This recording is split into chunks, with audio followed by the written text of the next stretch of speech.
Now these are the names of the children of Israel who came into Egypt, every man and his household came with Jacob: Reuben, Simeon, Levi, and Judah; Issachar, Zebulun, and Benjamin; Dan and Naphtali, Gad, and Asher.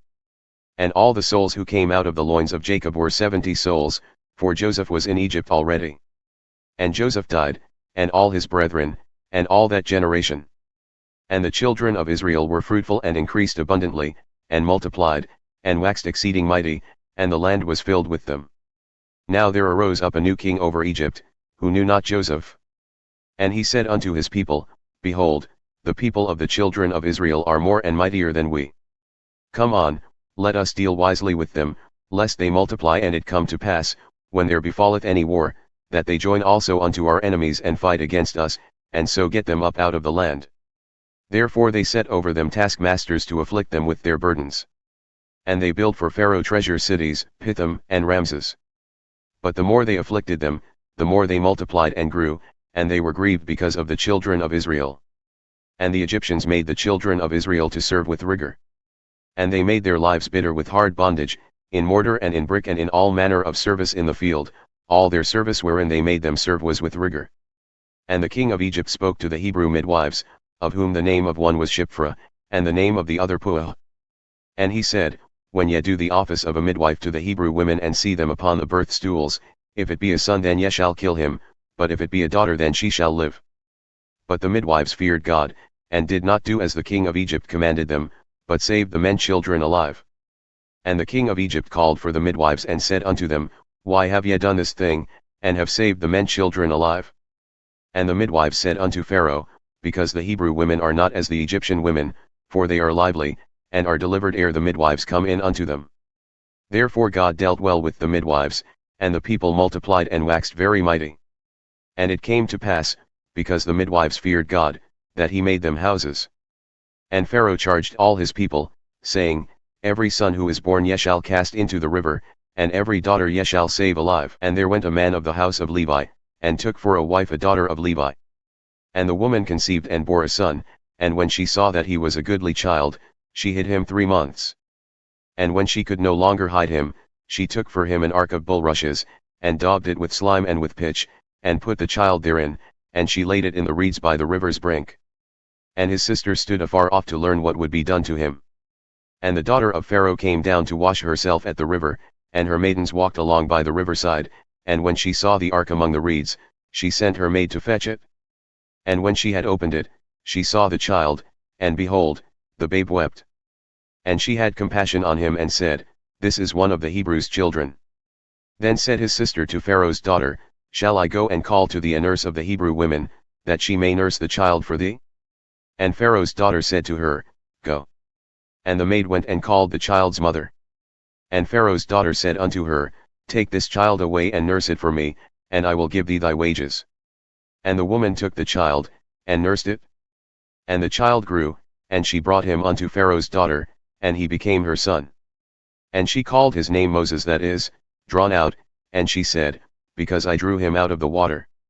And it came to pass in those days, when Moses was grown, that he went out unto his brethren and looked on their burdens, and he spied an Egyptian smiting a Hebrew, one of his brethren. And he looked this way and that way, and when he saw that there was no man, he slew the Egyptian and hid him in the sand. And when he went out the second day, behold, 2 men of the Hebrews strove together, and he said to him that did the wrong, Why smitest thou thy fellow? And he said, Who made thee a prince and a judge over us? Intendest thou to kill me as thou killed the Egyptian? And Moses feared and said, Surely this thing is known. Now when Pharaoh heard this thing, he sought to slay Moses.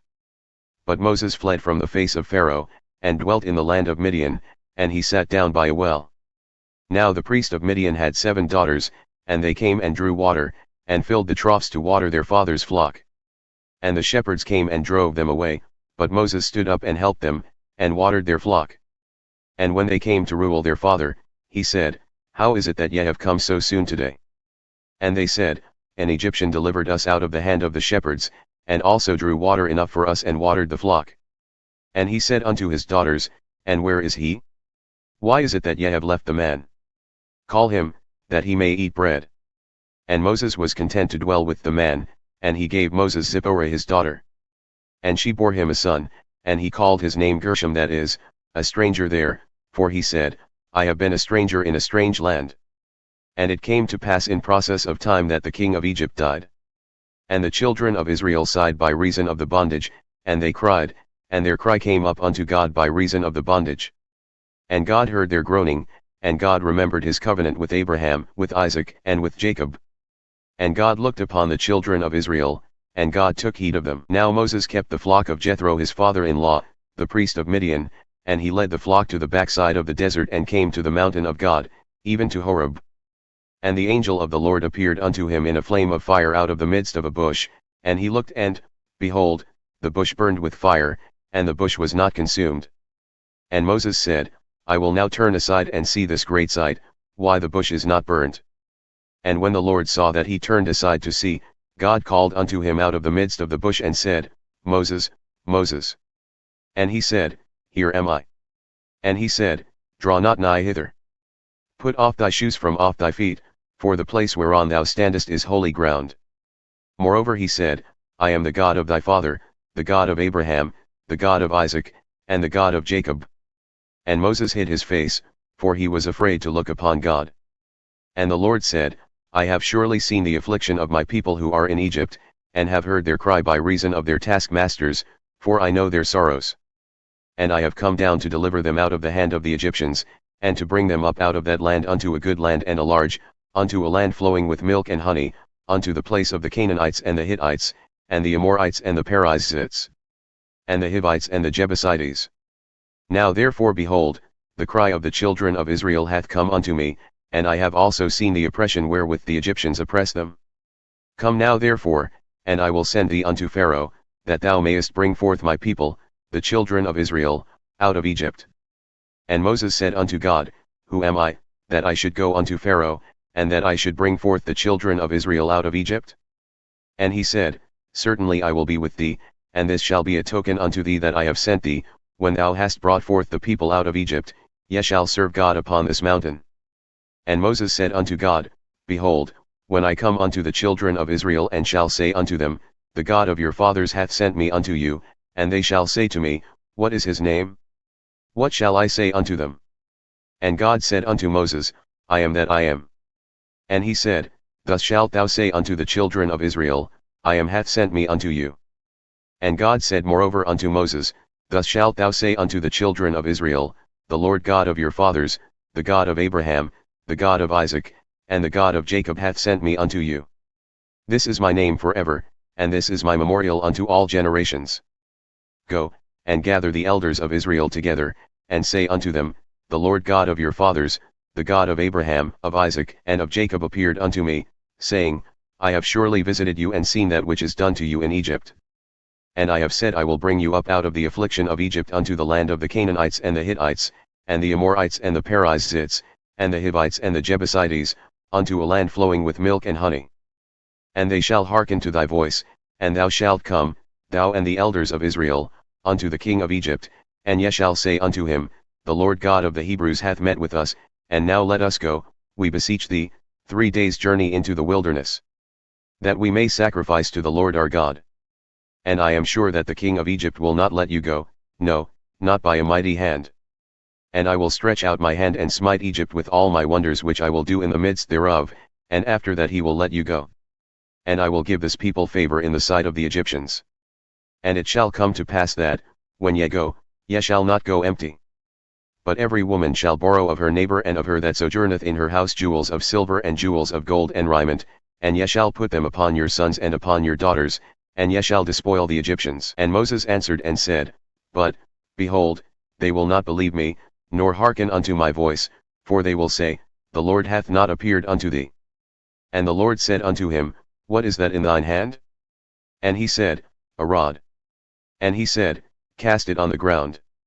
And he cast it on the ground, and it became a serpent, and Moses fled from before it. And the Lord said unto Moses, Put forth thine hand and take it by the tail. And he put forth his hand and caught it, and it became a rod in his hand. That they may believe that the Lord God of their fathers, the God of Abraham, the God of Isaac, and the God of Jacob hath appeared unto thee. And the Lord said furthermore unto him, Put now thine hand into thy bosom. And he put his hand into his bosom, and when he took it out, behold, his hand was leprous as snow. And he said, Put thine hand into thy bosom again. And he put his hand into his bosom again and plucked it out of his bosom, and behold, it was turned again as his other flesh.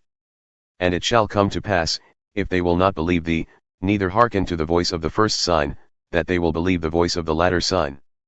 And it shall come to pass, if they will not believe also these two signs, neither hearken unto thy voice, that thou shalt take of the water of the river and pour it upon the dry land, and the water which thou takest out of the river shall become blood upon the dry land. And Moses said unto the Lord, O my Lord, I am not eloquent, neither heretofore nor since thou hast spoken unto thy servant, but I am slow of speech and of a slow tongue. And the Lord said unto him, Who hath made man's mouth? Or who maketh the dumb or deaf, or the seeing or the blind? Have noti, the Lord. Now therefore go, and I will be with thy mouth and teach thee what thou shalt say. And he said, O my Lord, send, I pray thee, by the hand of him whom thou wilt send. And the anger of the Lord was kindled against Moses, and he said, Is not Aaron the Levite thy brother? I know that he can speak well. And also, behold, he cometh forth to meet thee, and when he seeth thee, he will be glad in his heart. And thou shalt speak unto him and put words in his mouth, and I will be with thy mouth and with his mouth, and will teach you what ye shall do. And he shall be thy spokesman unto the people, and he shall be, even he shall be to thee instead of a mouth, and thou shalt be to him instead of God. And thou shalt take this rod in thine hand, wherewith thou shalt do signs. And Moses went and returned to Jethro his father-in-law, and said unto him, Let me go, I pray thee, and return unto my brethren who are in Egypt and see whether they are yet alive. And Jethro said to Moses, Go in peace. And the Lord said unto Moses in Midian, Go, return into Egypt, for all the men are dead who sought thy life. And Moses took his wife and his sons, and set them upon an ass, and he returned to the land of Egypt. And Moses took the rod of God in his hand. And the Lord said unto Moses, When thou goest to return into Egypt, see that thou do all those wonders before Pharaoh which I have put in thine hand, but I will harden his heart, that he shall not let the people go. And thou shalt say unto Pharaoh, Thus saith the Lord, Israel is my son, even my firstborn. And I say unto thee, Let my son go, that he may serve me. And if thou refuse to let him go, behold, I will slay thy son, even thy firstborn. And it came to pass, on the way at the inn, that the Lord met him and sought to kill him.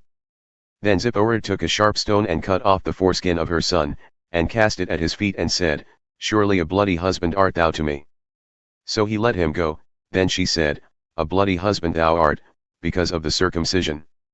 And the Lord said to Aaron, Go into the wilderness to meet Moses. And he went and met him on the mount of God, and kissed him. And Moses told Aaron all the words of the Lord who had sent him, and all the signs which he had commanded him. And Moses and Aaron went and gathered together all the elders of the children of Israel. And Aaron spoke all the words which the Lord had spoken unto Moses, and did the signs in the sight of the people. And the people believed, and when they heard that the Lord had visited the children of Israel, and that he had looked upon their affliction, then they bowed their heads and worshipped. And afterward Moses and Aaron went in and told Pharaoh, Thus saith the Lord God of Israel, Let my people go, that they may hold a feast unto me in the wilderness. And Pharaoh said, Who is the Lord, that I should obey his voice to let Israel go? I know not the Lord, neither will I let Israel go. And they said, The God of the Hebrews hath met with us. Let us go, we pray thee, 3 days' journey into the desert and sacrifice unto the Lord our God, lest he fall upon us with pestilence or with the sword. And the king of Egypt said unto them, Why do ye, Moses and Aaron, delay the people from their work? Get you unto your burdens.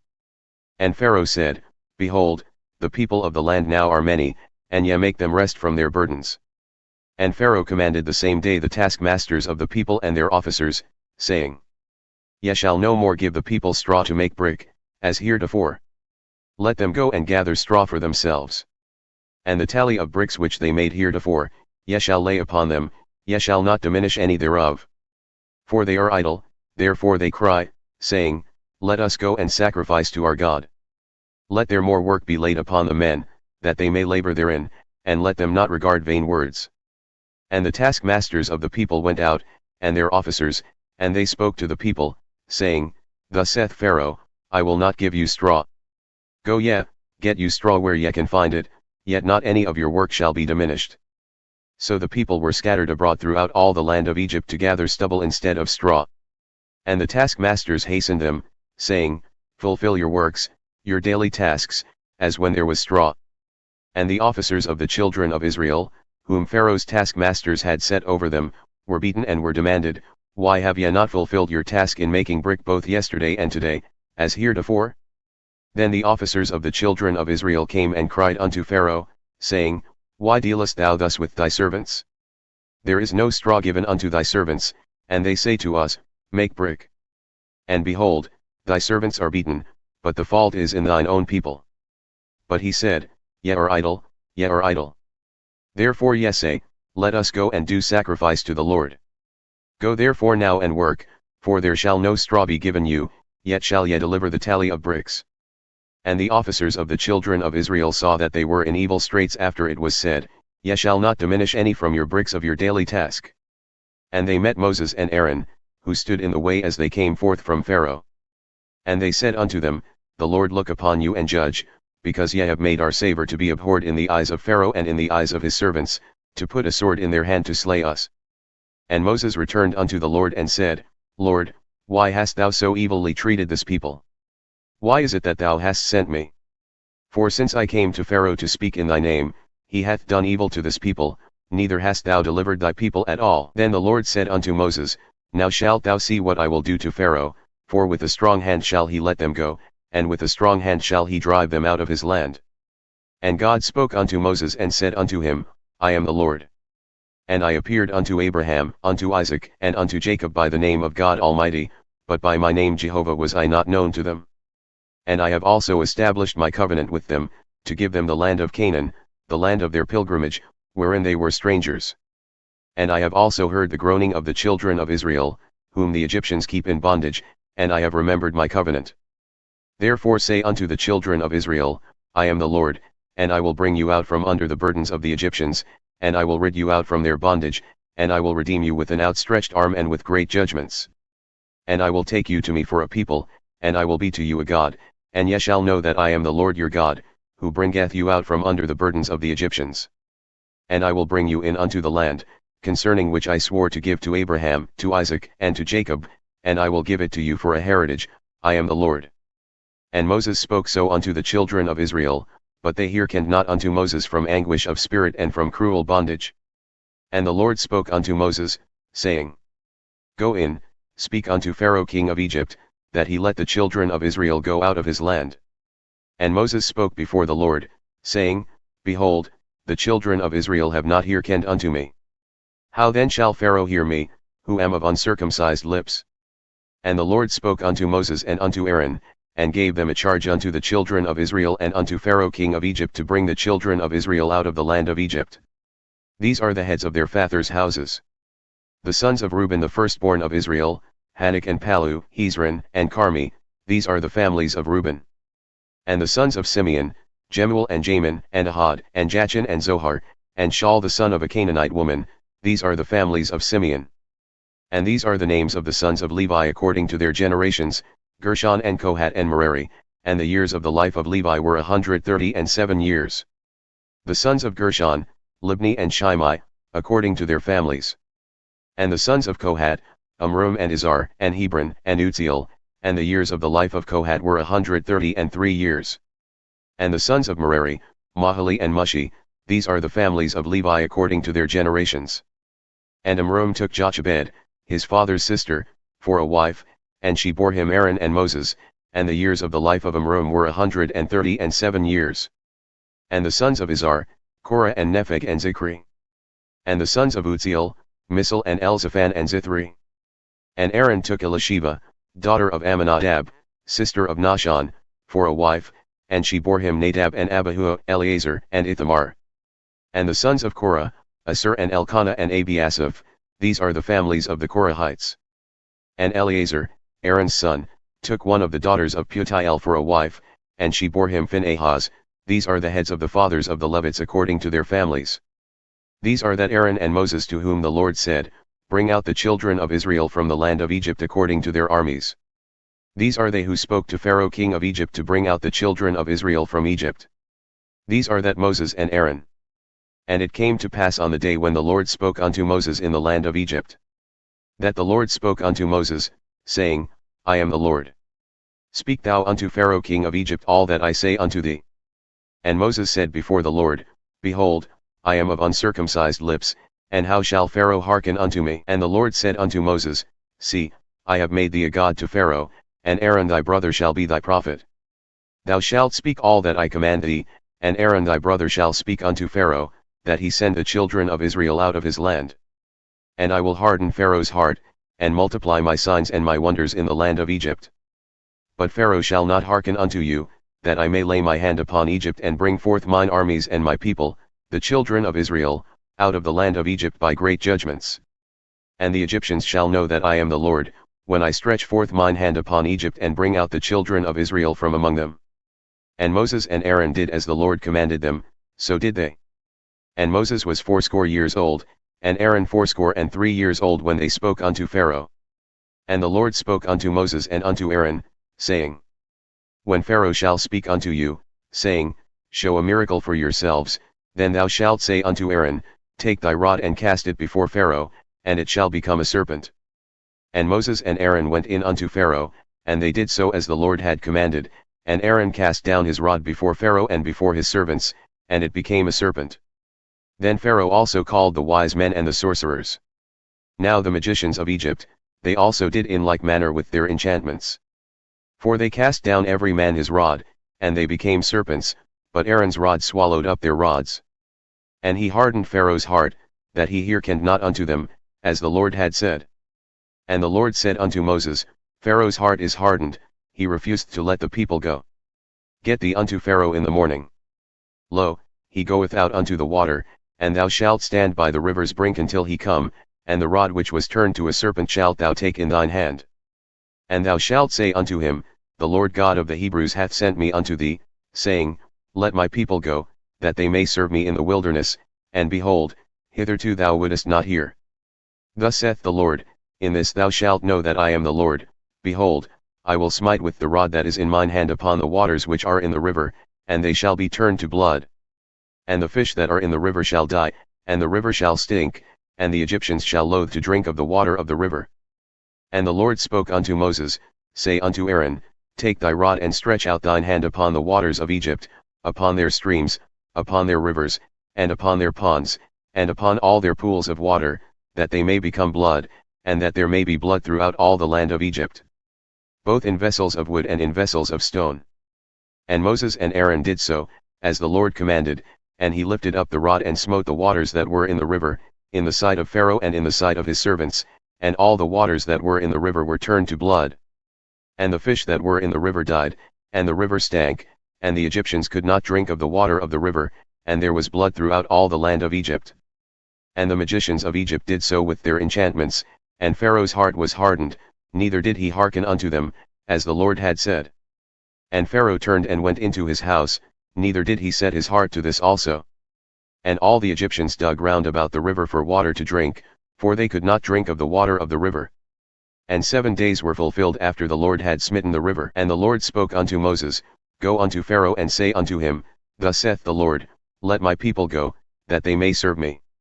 And if thou refuse to let them go, behold, I will smite all thy borders with frogs. And the river shall bring forth frogs abundantly, which shall go up and come into thine house, and into thy bedchamber and upon thy bed, and into the house of thy servants and upon thy people, and into thine ovens and into thy kneading troughs. And the frogs shall come up both on thee and upon thy people and upon all thy servants.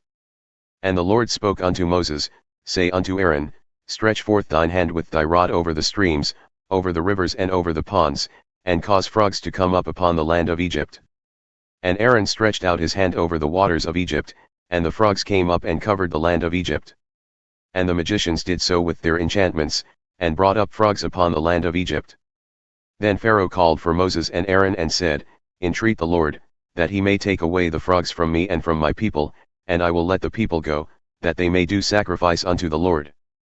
And Moses said unto Pharaoh, Glory over me, when shall I entreat for thee and for thy servants and for thy people to destroy the frogs from thee and thy houses, that they may remain in the river only? And he said, Tomorrow.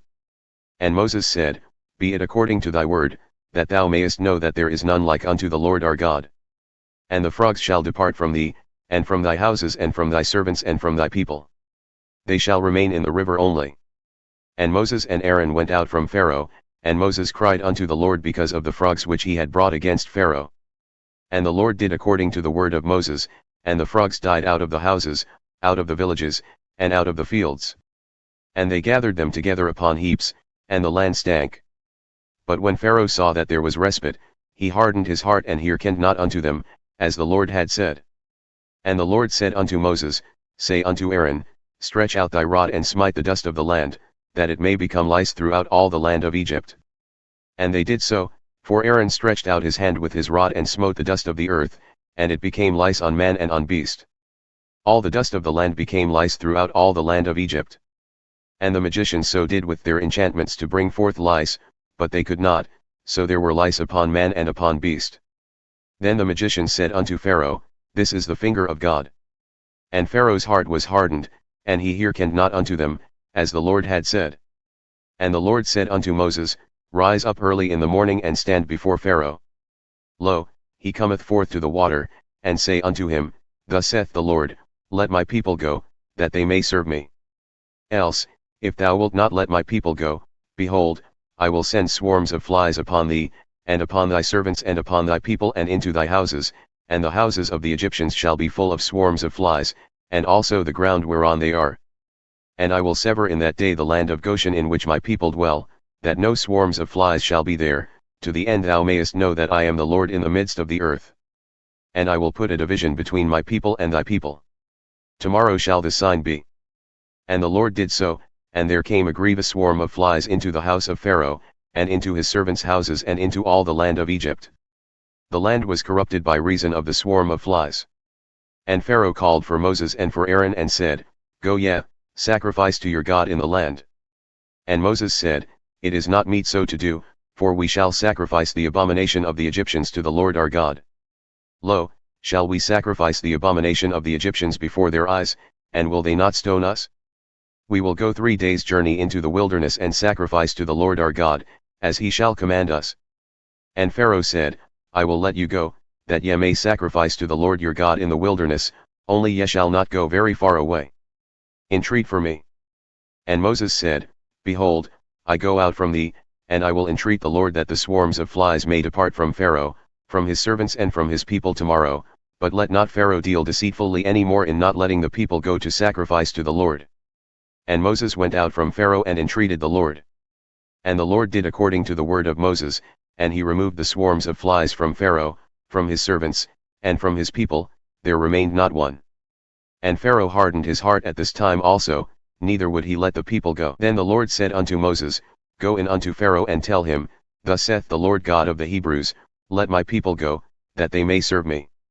For if thou refuse to let them go and wilt hold them still, behold, the hand of the Lord is upon thy cattle which are in the field, upon the horses, upon the asses, upon the camels, upon the oxen, and upon the sheep.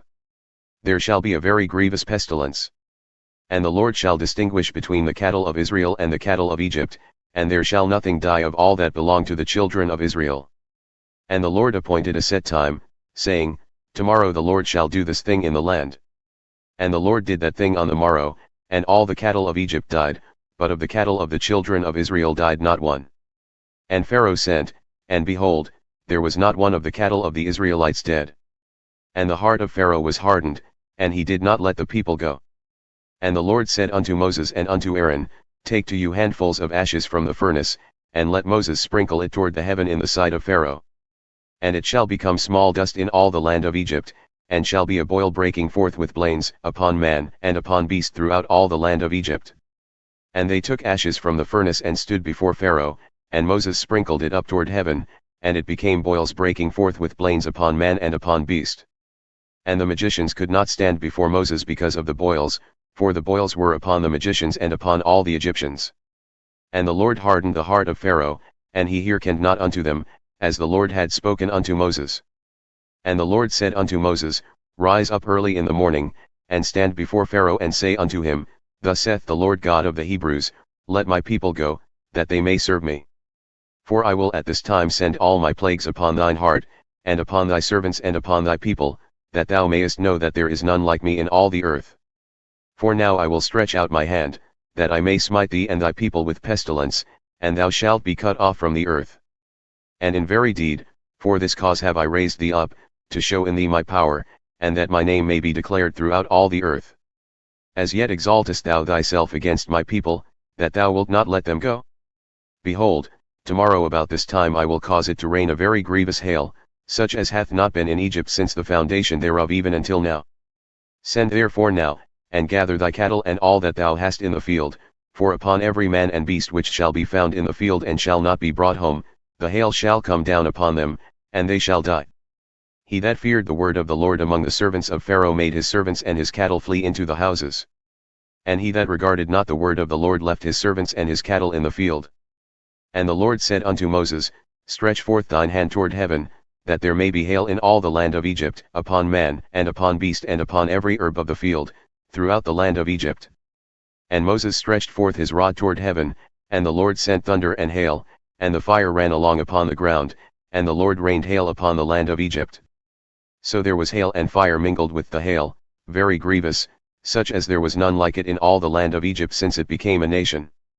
And the hail smote throughout all the land of Egypt all that was in the field, both man and beast, and the hail smote every herb of the field and broke every tree of the field. Only in the land of Goshen, where the children of Israel were, was there no hail. And Pharaoh sent and called for Moses and Aaron, and said unto them, I have sinned this time. The Lord is righteous, and I and my people are wicked. Entreat the Lord, for it is enough, that there be no more mighty thunderings and hail, and I will let you go, and ye shall stay no longer. And Moses said unto him, As soon as I have gone out of the city, I will spread abroad my hands unto the Lord, and the thunder shall cease, neither shall there be any more hail, that thou mayest know that the earth is the Lord's. But as for thee and thy servants, I know that ye will not yet fear the Lord God. And the flax and the barley were smitten, for the barley was in the ear, and the flax was in bowls. But the wheat and the rye were not smitten, for they were not grown up. And Moses went out of the city from Pharaoh, and spread abroad his hands unto the Lord, and the thunder and hail ceased, and the rain was not poured upon the earth. And when Pharaoh saw that the rain and the hail and the thunder had ceased, he sinned yet more and hardened his heart, he and his servants. And the heart of Pharaoh was hardened, neither would he let the children of Israel go, as the Lord had spoken by Moses. And the Lord said unto Moses, Go in unto Pharaoh, for I have hardened his heart and the heart of his servants, that I might show these my signs before him. And that thou mayest tell in the ears of thy son and of thy son's son what things I have wrought in Egypt, and my signs which I have done among them, that ye may know that I am the Lord. And Moses and Aaron came in unto Pharaoh and said unto him, Thus saith the Lord God of the Hebrews, How long wilt thou refuse to humble thyself before me? Let my people go, that they may serve me. Else, if thou refuse to let my people go, behold, tomorrow will I bring the locusts into thy border. And they shall cover the face of the earth, that one shall not be able to see the earth, and they shall eat the residue of that which has escaped, which remaineth unto you from the hail, and shall eat every tree which groweth for you out of the field. And they shall fill thy houses and the houses of all thy servants and the houses of all the Egyptians, which neither thy fathers nor thy fathers' fathers have seen since the day that they were upon the earth unto this day. And he turned himself, and went out from Pharaoh. And Pharaoh's servants said unto him, How long shall this man be a snare unto us? Let the men go, that they may serve the Lord their God. Knowest thou not yet that Egypt is destroyed? And Moses and Aaron were brought again unto Pharaoh, and he said unto them, Go, serve the Lord your God. But who are they that shall go? And Moses said, We will go with our young and with our old, with our sons and with our daughters, with our flocks and with our herds will we go, for we must hold a feast unto the Lord. And he said unto them, Let the Lord be so with you, as I will let you go, and your little ones. Look to it, for evil is before you. Not so. Go now ye that are men, and serve the Lord, for that ye did desire. And they were driven out from Pharaoh's presence. And the Lord said unto Moses, Stretch out thine hand over the land of Egypt for the locusts, that they may come up upon the land of Egypt and eat every herb of the land, even all that the hail hath left. And Moses stretched forth his rod over the land of Egypt, and the Lord brought an east wind upon the land all that day and all that night, and when it was morning, the east wind brought the locusts. And the locusts went up over all the land of Egypt, and rested in all the borders of Egypt. Very grievous were they, before them there were no such locusts as they, neither after them shall be such. For they covered the face of the whole earth, so that the land was darkened, and they ate every herb of the land and all the fruit of the trees which the hail had left, and there remained not any green thing in the trees or in the herbs of the field through all the land of Egypt. Then Pharaoh called for Moses and Aaron in haste, and he said, I have sinned against the Lord your God, and against you. Now therefore forgive, I pray thee, my sin only this once, and entreat the Lord your God, that he may take away from me this death only. And he went out from Pharaoh and entreated the Lord. And the Lord turned a mighty, strong west wind, which took away the locusts and cast them into the Red Sea. There remained not one locust in all the borders of Egypt. But the Lord hardened Pharaoh's heart, so that he would not let the children of Israel go. And the Lord said unto Moses, Stretch out thine hand toward heaven, that there may be darkness over the land of Egypt, even darkness which may be felt. And Moses stretched forth his hand toward heaven, and there was a thick darkness in all the land of Egypt 3 days. They saw not one another, neither rose any from his place for 3 days, but all the children of Israel had light in their dwellings. And Pharaoh called unto Moses and said, Go ye, serve the Lord, only let your flocks and your herds be stayed. Let your little ones also go with you. And Moses said, Thou must give us also sacrifices and burnt offerings, that we may sacrifice unto the Lord our God. Our cattle also shall go with us. There shall not a hoof be left behind, for thereof must we take to serve the Lord our God, and we know not with what we must serve the Lord until we come thither. But the Lord hardened Pharaoh's heart, and he would not let them go. And Pharaoh said unto him, Get thee from me. Take heed to thyself. See my face no more, for in that day thou seest my face thou shalt die. And Moses said, Thou hast spoken well. I will see thy face again no more. And the Lord said unto Moses, Yet will I bring one plague more upon Pharaoh and upon Egypt. Afterwards he will let you go hence. When he shall let you go, he shall surely thrust you out hence altogether. Speak now in the ears of the people, and let every man borrow from his neighbor, and every woman from her neighbor, jewels of silver and jewels of gold. And the Lord gave the people favor in the sight of the Egyptians. Moreover the man Moses was very great in the land of Egypt in the sight of Pharaoh's servants and in the sight of the people. And Moses said, Thus saith the Lord, About midnight will I go out into the midst of Egypt. And all the firstborn in the land of Egypt shall die, from the firstborn of Pharaoh who sitteth upon his throne, even unto the firstborn of the maidservant who is behind the mill, and all the firstborn of beasts. And there shall be a great cry throughout all the land of Egypt, such as there was none like it, nor shall be like it any more. But against any of the children of Israel shall not a dog move his tongue against man or beast, that ye may know how the Lord doth put a difference between the Egyptians and Israel. And all these thy servants shall come down unto me and bow down themselves unto me, saying, Get thee out, and all the people who follow thee. And after that I will go out. And he went out from Pharaoh in a great anger. And the Lord said unto Moses, Pharaoh shall not hearken unto you, that my wonders may be multiplied in the land of Egypt. And Moses and Aaron did all these wonders before Pharaoh, and the Lord hardened Pharaoh's heart, so that he would not let the children of Israel go out of his land. And the Lord spoke unto Moses and Aaron in the land of Egypt, saying, This month shall be unto you the beginning of months, it shall be the first month of the year to you. Speak ye unto all the congregation of Israel, saying, On the 10th day of this month they shall take for themselves every man a lamb, according to the house of their fathers, a lamb for a house. And if the household be too little for the lamb, let him and his neighbor next unto his house take it according to the number of the souls, every man according to his eating shall make your count for the lamb. Your lamb shall be without blemish, a male of the first year, ye shall take it out from the sheep, or from the goats. And ye shall keep it up until the 14th day of the same month, and the whole assembly of the congregation of Israel shall kill it in the evening. And they shall take of the blood, and strike it on the 2 side posts and on the upper door post of the houses wherein they shall eat it. And they shall eat the flesh in that night, roasted with fire, and with unleavened bread and with bitter herbs they shall eat it. Eat not of it raw, nor boiled at all with water, but roasted with fire, his head with his legs and with the viscera thereof. And ye shall let nothing of it remain until the morning, and that which remaineth of it until the morning ye shall burn with fire. And thus shall ye eat it, with your loins girded, your shoes on your feet, and your staff in your hand, and ye shall eat it in haste, it is the Lord's Passover. For I will pass through the land of Egypt this night, and will smite all the firstborn in the land of Egypt, both man and beast, and against all the gods of Egypt I will execute judgment, I am the Lord. And the blood shall be to you for a token upon the houses where ye are, and when I see the blood, I will pass over you, and the plague shall not be upon you to destroy you when I smite the land of Egypt. And this day shall be unto you for a memorial, and ye shall keep it a feast to the Lord throughout your generations, ye shall keep it a feast by an ordinance forever. 7 days shall ye eat unleavened bread. Even the first day ye shall put away leaven out of your houses, for whosoever eateth leavened bread from the first day until the 7th day, that soul shall be cut off from Israel. And in the first day there shall be a holy convocation, and in the 7th day there shall be a holy convocation to you. No manner of work shall be done in them, save that which every man must eat, that only may be done by you. And ye shall observe the feast of unleavened bread, for in the selfsame day have I brought your armies out of the land of Egypt. Therefore shall ye observe this day in your generations by an ordinance forever. In the first month, on the 14th day of the month at evening, ye shall eat unleavened bread until the 21st day of the month at evening.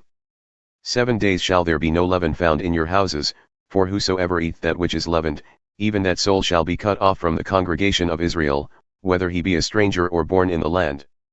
Ye shall eat nothing leavened, in all your habitations shall ye eat unleavened bread. Then Moses called for all the elders of Israel and said unto them, Draw out and take you a lamb according to your families, and kill the Passover. And ye shall take a bunch of hyssop, and dip it in the blood that is in the basin, and strike the lintel and the 2 side posts with the blood that is in the basin, and none of you shall go out from the door of his house until the morning. For the Lord will pass through to smite the Egyptians, and when he seeth the blood upon the lintel and on the 2 side posts, the Lord will pass over the door and will not suffer the destroyer to come in unto your houses to smite you. And ye shall observe this thing as an ordinance to thee and to thy sons forever. And it shall come to pass, when ye come to the land which the Lord will give you, according as he hath promised, that ye shall keep the service. And it shall come to pass, when your children shall say unto you, What mean ye by the service? That ye shall say, It is the sacrifice of the Lord's Passover, who passed over the houses of the children of Israel in Egypt when he smote the Egyptians and delivered our houses. And the people bowed their heads and worshipped. And the children of Israel went away, and did as the Lord had commanded Moses and Aaron, so did they. And it came to pass, that at midnight the Lord smote all the firstborn in the land of Egypt, from the firstborn of Pharaoh who sat on his throne, unto the firstborn of the captive who was in the dungeon, and all the firstborn of cattle.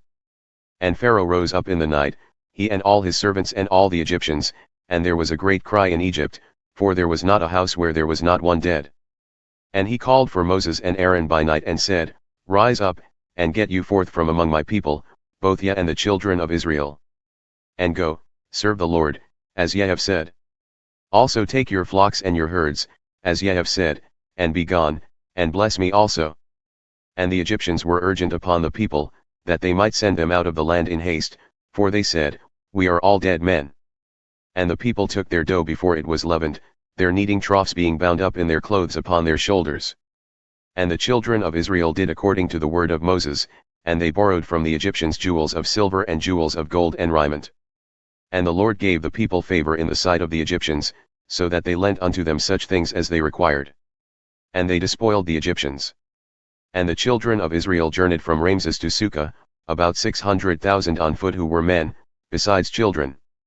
And a mixed multitude went up also with them, and flocks and herds, even very much cattle. And they baked unleavened cakes of the dough which they brought forth out of Egypt, for it was not leavened because they were thrust out of Egypt and could not tarry, neither had they prepared for themselves any victual. Now the sojourning of the children of Israel who dwelt in Egypt was 430 years. And it came to pass at the end of the 430 years, even on the selfsame day it came to pass, that all the hosts of the Lord went out from the land of Egypt. It is a night to be much observed unto the Lord for bringing them out from the land of Egypt. This is that night of the Lord to be observed by all the children of Israel in their generations. And the Lord said unto Moses and Aaron, This is the ordinance of the Passover, there shall no stranger eat thereof. But every man's servant who is bought for money, when thou hast circumcised him, then shall he eat thereof. A foreigner and a hired servant shall not eat thereof. In one house shall it be eaten, thou shalt not carry forth any of the flesh abroad out of the house, neither shall ye break a bone thereof. All the congregation of Israel shall keep it. And when a stranger shall sojourn with thee and will keep the Passover to the Lord, let all his males be circumcised, and then let him come near and keep it, and he shall be as one that is born in the land, for no uncircumcised person shall eat thereof. One law shall be for him that is homeborn and for the stranger who sojourneth among you. Thus did all the children of Israel, as the Lord commanded Moses and Aaron, so did they. And it came to pass the selfsame day that the Lord brought the children of Israel out of the land of Egypt by their armies. And the Lord spoke unto Moses, saying, Sanctify unto me all the firstborn, whatsoever openeth the womb among the children of Israel, both of man and of beast, it is mine. And Moses said unto the people, Remember this day in which ye came out from Egypt, out of the house of bondage, for by strength of hand the Lord brought you out from this place. There shall no leavened bread be eaten. This day came ye out, in the month Aviv. And it shall be when the Lord shall bring thee into the land of the Canaanites and the Hittites and the Amorites and the Hivites and the Jebusites, which he swore unto thy fathers to give thee, a land flowing with milk and honey, that thou shalt keep the service in this month. 7 days thou shalt eat unleavened bread, and in the 7th day shall be a feast to the Lord. Unleavened bread shall be eaten 7 days, and there shall no leavened bread be seen with thee, neither shall there be leaven seen with thee in all thy quarters. And thou shalt show thy son in that day, saying, This is done because of that which the Lord did unto me when I came forth out of Egypt. And it shall be as a sign unto thee upon thine hand, and for a memorial between thine eyes, that the Lord's law may be in thy mouth, for with a strong hand hath the Lord brought thee out of Egypt. Thou shalt therefore keep this ordinance in his season from year to year. And it shall be when the Lord shall bring thee into the land of the Canaanites, as he swore unto thee and to thy fathers, and shall give it to thee, that thou shalt set apart unto the Lord all that openeth the womb, and every firstling that cometh from a beast which thou hast, the males shall be the Lord's. And every firstling of an ass thou shalt redeem with a lamb, and if thou wilt not redeem it, then thou shalt break his neck, and all the firstborn of man among thy children shalt thou redeem. And it shall be when thy son asketh thee in time to come, saying, What is this? That thou shalt say unto him, By strength of hand the Lord brought us out from Egypt, from the house of bondage. And it came to pass, when Pharaoh would hardly let us go, that the Lord slew all the firstborn in the land of Egypt, both the firstborn of man and the firstborn of beast. Therefore I sacrifice to the Lord all that openeth the womb, being males, but all the firstborn of my children I redeem. And it shall be as a token upon thine hand, and as frontlets between thine eyes, for by strength of hand the Lord brought us forth out of Egypt. And it came to pass, when Pharaoh had let the people go, that God led them not through the way of the land of the Philistines, although that was near, for God said, Lest perhaps the people repent when they see war, and they return to Egypt. But God led the people about, through the way of the wilderness of the Red Sea, and the children of Israel went up by 5 in a rank out of the land of Egypt. And Moses took the bones of Joseph with him, for he had strictly sworn the children of Israel, saying, God will surely visit you, and ye shall carry up my bones away hence with you. And they took their journey from Sukkah, and encamped in Etham on the edge of the wilderness. And the Lord went before them by day in a pillar of a cloud to lead them the way, and by night in a pillar of fire to give them light, to go by day and night. He took not away the pillar of the cloud by day nor the pillar of fire by night from before the people. And the Lord spoke unto Moses, saying, Speak unto the children of Israel, that they turn and encamp before Pahahiroth, between Migdol and the sea, opposite Baal-Zephon, before it shall yet encamp by the sea. For Pharaoh will say of the children of Israel, They are entangled in the land, the wilderness hath shut them in. And I will harden Pharaoh's heart, that he shall follow after them, and I will be honored above Pharaoh, and above all his host, that the Egyptians may know that I am the Lord. And they did so. And it was told the king of Egypt that the people fled, and the heart of Pharaoh and of his servants was turned against the people, and they said, Why have we done this, that we have let Israel go from serving us? And he made ready his chariot and took his people with him. And he took 600 chosen chariots and all the chariots of Egypt and captains over every one of them. And the Lord hardened the heart of Pharaoh king of Egypt, and he pursued after the children of Israel, and the children of Israel went out with a high hand. But the Egyptians pursued after them, all the horses and chariots of Pharaoh, and his horsemen and his army, and overtook them encamping by the sea beside Pahahiroth, before Baal-Zephon. And when Pharaoh drew nigh, the children of Israel lifted up their eyes, and behold, the Egyptians marched after them, and they were sore afraid, and the children of Israel cried out unto the Lord. And they said unto Moses, Because there were no graves in Egypt, hast thou taken us away to die in the wilderness? Why hast thou dealt thus with us, to carry us forth out of Egypt? Is not this the word that we told thee in Egypt, saying, Let us alone, that we may serve the Egyptians? for it had been better for us to serve the Egyptians, than that we should die in the wilderness. And Moses said unto the people, Fear ye not. Stand still, and see the salvation of the Lord, which he will show to you today, for the Egyptians whom ye have seen today, ye shall see them again no more forever. The Lord shall fight for you, and ye shall hold your peace. And the Lord said unto Moses, Why criest thou unto me? Speak unto the children of Israel, that they go forward. But lift thou up thy rod, and stretch out thine hand over the sea and divide it, and the children of Israel shall go on dry ground through the midst of the sea. And I, behold, I will harden the hearts of the Egyptians, and they shall follow them, and I will get myself honor above Pharaoh and above all his host, above his chariots and above his horsemen. And the Egyptians shall know that I am the Lord when I have gotten myself honor above Pharaoh, above his chariots, and above his horsemen. And the angel of God, who went before the camp of Israel, removed and went behind them, and the pillar of the cloud went from before their face and stood behind them. And it came between the camp of the Egyptians and the camp of Israel, and it was a cloud and darkness to them, but it gave light by night to these, so that the one came not near the other all the night. And Moses stretched out his hand over the sea, and the Lord caused the sea to go back by a strong east wind all that night and made the sea dry land, and the waters were divided.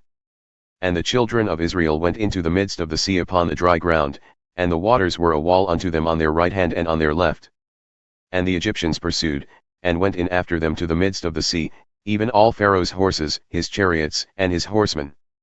And it came to pass that in the morning watch the Lord looked unto the host of the Egyptians through the pillar of fire and of the cloud, and troubled the host of the Egyptians.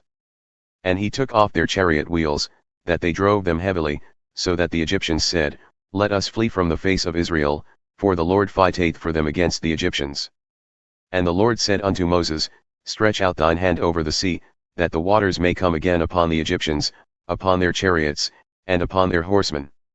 And Moses stretched forth his hand over the sea, and the sea returned to his strength when the morning appeared. And the Egyptians fled against it, and the Lord overthrew the Egyptians in the midst of the sea.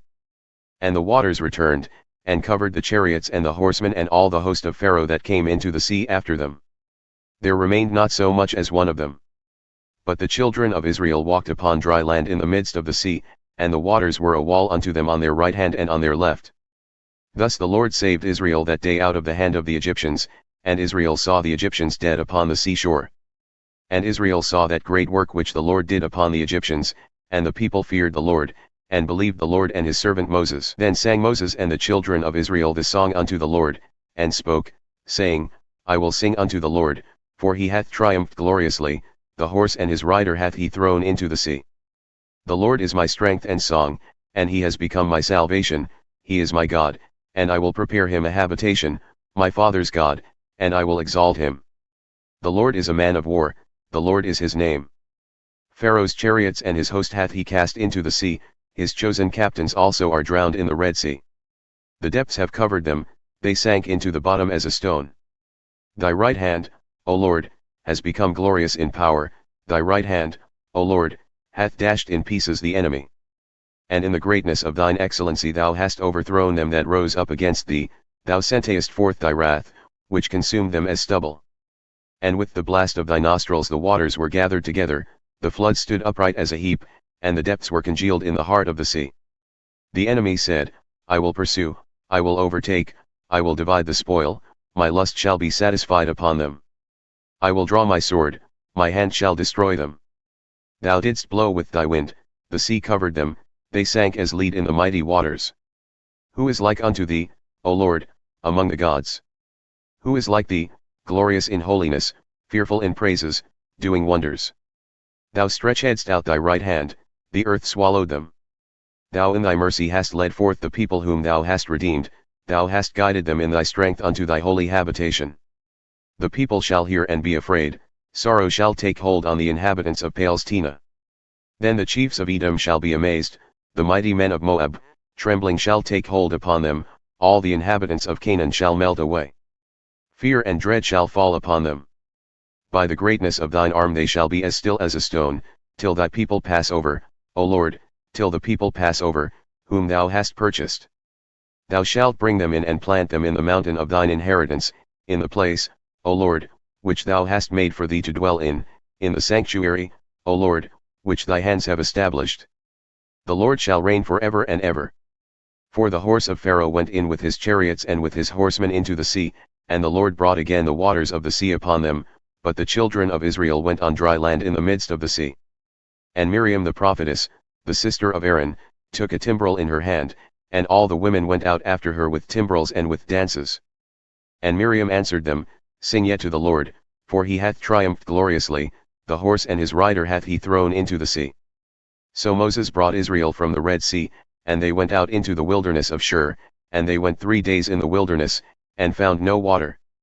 And when they came to Marah, they could not drink of the waters of Marah, for they were bitter. Therefore the name of it was called Marah, that is, bitterness. And the people murmured against Moses, saying, What shall we drink? And he cried unto the Lord, and the Lord showed him a tree, which when he had cast into the waters were made sweet. There he made for them a statute and an ordinance, and there he put them to the proof.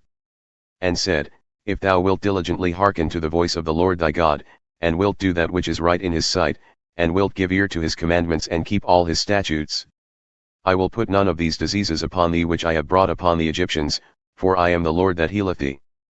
And they came to Elim, where were 12 wells of water and 70 palm trees, and they encamped there by the waters. And they took their journey from Elim, and all the congregation of the children of Israel came unto the wilderness of Sin, which is between Elim and Sinai, on the 15th day of the 2nd month after their departing out of the land of Egypt. And the whole congregation of the children of Israel murmured against Moses and Aaron in the wilderness. And the children of Israel said unto them, Would to God we had died by the hand of the Lord in the land of Egypt, when we sat by the fleshpots and when we ate bread to the full. For ye have brought us forth into this wilderness to kill this whole assembly with hunger. Then said the Lord unto Moses, Behold, I will rain bread from heaven for you, and the people shall go out and gather a certain rate every day, that I may put them to the proof, whether they will walk in my law, or no. And it shall come to pass that on the 6th day they shall prepare that which they bring in, and it shall be twice as much as they gather daily. And Moses and Aaron said unto all the children of Israel, At evening, then ye shall know that the Lord hath brought you out from the land of Egypt. And in the morning, then ye shall see the glory of the Lord, for he heareth your murmurings against the Lord. And what are we, that ye murmur against us? And Moses said, This shall be when the Lord shall give you in the evening flesh to eat and in the morning bread to the full, for the Lord heareth your murmurings which ye murmur against him. And what are we? Your murmurings are not against us, but against the Lord. And Moses spoke unto Aaron, Say unto all the congregation of the children of Israel, Come near before the Lord, for he hath heard your murmurings. And it came to pass, as Aaron spoke unto the whole congregation of the children of Israel, that they looked toward the wilderness, and behold, the glory of the Lord appeared in the cloud. And the Lord spoke unto Moses, saying, I have heard the murmurings of the children of Israel. Speak unto them, saying, At evening ye shall eat flesh, and in the morning ye shall be filled with bread, and ye shall know that I am the Lord your God. And it came to pass that at evening the quails came up and covered the camp, and in the morning the dew lay round about the host. And when the dew that lay had gone up, behold, upon the face of the wilderness there lay a small round thing, as small as the hoarfrost on the ground. And when the children of Israel saw it, they said one to another, What is this? For they knew not what it was. And Moses said unto them, This is the bread which the Lord hath given you to eat. This is the thing which the Lord hath commanded, gather of it every man according to his eating, an omer for every man, according to the number of your persons. Take ye every man for those who are in his tents. And the children of Israel did so and gathered, some more, some less. And when they measured it with an omer, he that gathered much had nothing over, and he that gathered little had no lack, they gathered every man according to his eating. And Moses said, Let no man leave any of it until the morning. Notwithstanding, they hearkened not unto Moses, but some of them left part of it until the morning, and it bred worms and stank. And Moses was wroth with them. And they gathered it every morning, every man according to his eating, and when the sun waxed hot, it melted. And it came to pass that on the 6th day they gathered twice as much bread, 2 omers for one man, and all the rulers of the congregation came and told Moses. And he said unto them, This is that which the Lord hath said, Tomorrow is the rest of the holy Sabbath unto the Lord. Bake that which ye will bake today, and boil what ye will boil, and that which remaineth over lay up for yourselves to be kept until the morning. And they laid it up until the morning, as Moses bade, and it did not stink, neither was there any worm therein. And Moses said, Eat that today, for today is a Sabbath unto the Lord. Today ye shall not find it in the field. 6 days ye shall gather it, but on the 7th day, which is the Sabbath, in it there shall be none. And it came to pass that there went out some of the people on the 7th day to gather, and they found none. And the Lord said unto Moses, How long refuse ye to keep my commandments and my laws? See, for the Lord hath given you the Sabbath, therefore he giveth you on the 6th day the bread for 2 days. Abide ye every man in his place. Let no man go out of his place on the 7th day. So the people rested on the 7th day. And the house of Israel called the name thereof manna, and it was like coriander seed, white, and the taste of it was like wafers made with honey. And Moses said, This is the thing which the Lord commandeth, fill an omer with it to be kept for your generations, that they may see the bread wherewith I have fed you in the wilderness when I brought you forth from the land of Egypt. And Moses said unto Aaron, Take a pot, and put an omer full of manna therein, and lay it up before the Lord to be kept for your generations. As the Lord commanded Moses, so Aaron laid it up before the testimony, to be kept. And the children of Israel ate manna 40 years, until they came to a land inhabited. They ate manna until they came unto the borders of the land of Canaan.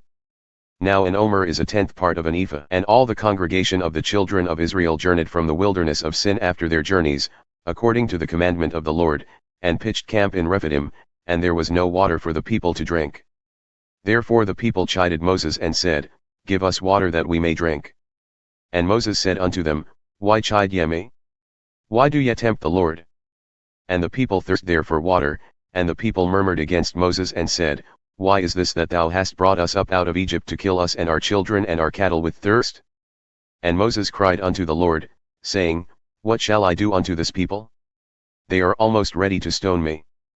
And the Lord said unto Moses, Go on before the people, and take with thee of the elders of Israel, and thy rod with which thou smotest the river, take in thine hand and go. Behold, I will stand before thee there upon the rock in Horeb, and thou shalt smite the rock and there shall come water out of it, that the people may drink. And Moses did so in the sight of the elders of Israel. And he called the name of the place Massah, that is, temptation, and Meribah, that is, chiding, because of the chiding of the children of Israel, and because they tempted the Lord, saying, Is the Lord among us or not? Then came Amalek and fought with Israel in Rephidim. And Moses said unto Joshua, Choose us out men, and go out, fight with Amalek. Tomorrow I will stand on the top of the hill with the rod of God in mine hand.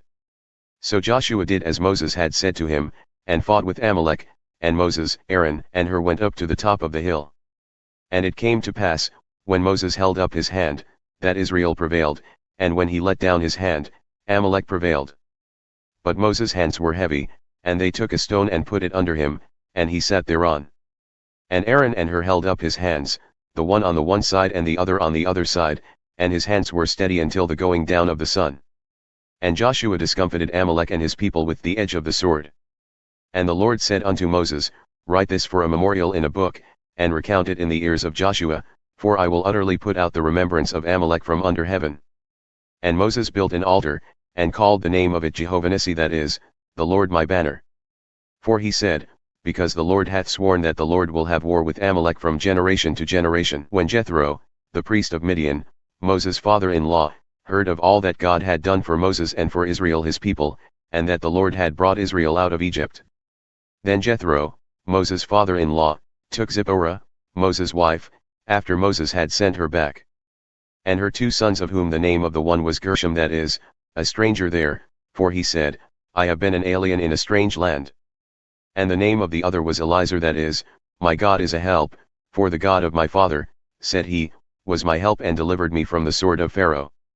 And Jethro, Moses' father-in-law, came with his sons and his wife unto Moses into the wilderness, where he encamped at the mount of God. And he said unto Moses, I, thy father-in-law Jethro, have come unto thee, and thy wife and her 2 sons with her. And Moses went out to meet his father-in-law, and did obeisance and kissed him, and they asked each other of their welfare, and they came into the tent. And Moses told his father-in-law all that the Lord had done unto Pharaoh and to the Egyptians for Israel's sake, and all the travail that had come upon them by the way, and how the Lord delivered them. And Jethro rejoiced for all the goodness which the Lord had done to Israel, whom he had delivered out of the hand of the Egyptians. And Jethro said, Blessed be the Lord, who hath delivered you out of the hand of the Egyptians and out of the hand of Pharaoh, who hath delivered the people from under the hand of the Egyptians. Now I know that the Lord is greater than all gods, for in the thing wherein they dealt proudly, he was above them. And Jethro, Moses' father-in-law, took a burnt offering and sacrifices for God, and Aaron came, and all the elders of Israel, to eat bread with Moses' father-in-law before God. And it came to pass on the morrow that Moses sat to judge the people, and the people stood by Moses from the morning unto the evening. And when Moses' father-in-law saw all that he did for the people, he said, What is this thing that thou doest for the people? Why sittest thou thyself alone, and all the people stand by thee from morning unto evening? And Moses said unto his father-in-law, Because the people come unto me to inquire of God. When they have a matter, they come unto me, and I judge between one and another, and I make them know the statutes of God and his laws. And Moses' father-in-law said unto him, The thing that thou doest is not good. Thou wilt surely wear away, both thou and this people who are with thee. For this thing is too heavy for thee. Thou art not able to perform it thyself alone. Hearken now unto my voice. I will give thee counsel, and God shall be with thee, be thou for the people to Godward, that thou mayest bring the causes unto God. And thou shalt teach them ordinances and laws, and shalt show them the way wherein they must walk and the work that they must do. Moreover thou shalt provide out of all the people able men, such as fear God, men of truth, hating covetousness, and place such over them to be rulers of thousands and rulers of hundreds, rulers of fifties and rulers of tens. And let them judge the people at all seasons, and it shall be that every great matter they shall bring unto thee, but every small matter they shall judge. So shall it be easier for thyself, and they shall bear the burden with thee. If thou shalt do this thing and God command thee so, then thou shalt be able to endure, and all this people shall also go to their place in peace. So Moses hearkened to the voice of his father-in-law, and did all that he had said. And Moses chose able men out of all Israel and made them heads over the people, rulers of thousands, rulers of hundreds, rulers of fifties, and rulers of tens. And they judged the people at all seasons. The hard causes they brought unto Moses, but every small matter they judged themselves. And Moses let his father-in-law depart, and he went his way into his own land. In the 3rd month after the children of Israel had gone forth out of the land of Egypt, the same day came they into the wilderness of Sinai. For they had departed from Rephidim, and had come to the desert of Sinai and had pitched camp in the wilderness, and there Israel camped before the mount. And Moses went up unto God, and the Lord called unto him out of the mountain, saying, Thus shalt thou say to the house of Jacob, and tell the children of Israel. Ye have seen what I did unto the Egyptians, and how I bore you on eagle's wings and brought you unto myself. Now therefore, if ye will obey my voice indeed and keep my covenant, then ye shall be a peculiar treasure unto me above all people, for all the earth is mine. And ye shall be unto me a kingdom of priests and a holy nation. These are the words which thou shalt speak unto the children of Israel. And Moses came and called for the elders of the people, and laid before their faces all these words which the Lord commanded him. And all the people answered together and said, All that the Lord hath spoken we will do. And Moses returned the words of the people unto the Lord. And the Lord said unto Moses, Lo, I come unto thee in a thick cloud, that the people may hear when I speak with thee, and believe thee forever. And Moses told the words of the people unto the Lord. And the Lord said unto Moses, Go unto the people and sanctify them today and tomorrow, and let them wash their clothes. And be ready against the 3rd day, for the 3rd day the Lord will come down in the sight of all the people upon Mount Sinai. And thou shalt set bounds unto the people round about, saying, Take heed to yourselves, that ye go not up into the mount or touch the border of it. Whosoever toucheth the mount shall be surely put to death. There shall not a hand touch it, but he shall surely be stoned or shot through, whether it be beast or man, it shall not live. When the trumpet soundeth long, they shall come up to the mount. And Moses went down from the mount unto the people, and sanctified the people, and they washed their clothes. And he said unto the people, Be ready against the 3rd day. Come not at your wives. And it came to pass on the 3rd day in the morning, that there were thunders and lightnings and a thick cloud upon the mount, and the voice of the trumpet exceeding loud, so that all the people who were in the camp trembled. And Moses brought forth the people out of the camp to meet with God, and they stood at the nether part of the mount. And Mount Sinai was altogether in smoke, because the Lord descended upon it in fire, and the smoke thereof ascended as the smoke of a furnace, and the whole mount quaked greatly. And when the voice of the trumpet sounded long and waxed louder and louder, Moses spoke, and God answered him by a voice. And the Lord came down upon Mount Sinai, on the top of the mount, and the Lord called Moses up to the top of the mount, and Moses went up. And the Lord said unto Moses, Go down. Charge the people, lest they break through to gaze unto the Lord, and many of them perish. And let the priests also, who come near to the Lord, sanctify themselves, lest the Lord break forth upon them. And Moses said unto the Lord, The people cannot come up to Mount Sinai, for thou charged us, saying, Set bounds about the mount and sanctify it. And the Lord said unto him, Away. Get thee down, and thou shalt come up, thou and Aaron with thee, but let not the priests and the people break through to come up unto the Lord, lest he break forth upon them. So Moses went down unto the people and spoke unto them. And God spoke all these words, saying, I am the Lord thy God, who have brought thee out of the land of Egypt, out of the house of bondage. Thou shalt have no other gods before me. Thou shalt not make unto thee any graven image, or any likeness of anything that is in heaven above, or that is in the earth beneath, or that is in the water under the earth. Thou shalt not bow down thyself to them, nor serve them, for I, the Lord thy God, am a jealous God, visiting the iniquity of the fathers upon the children unto the third and fourth generation of them that hate me, and showing mercy unto thousands of them that love me and keep my commandments. Thou shalt not take the name of the Lord thy God in vain, for the Lord will not hold him guiltless that taketh his name in vain. Remember the Sabbath day, to keep it holy. 6 days shalt thou labor and do all thy work. But the seventh day is the Sabbath of the Lord thy God.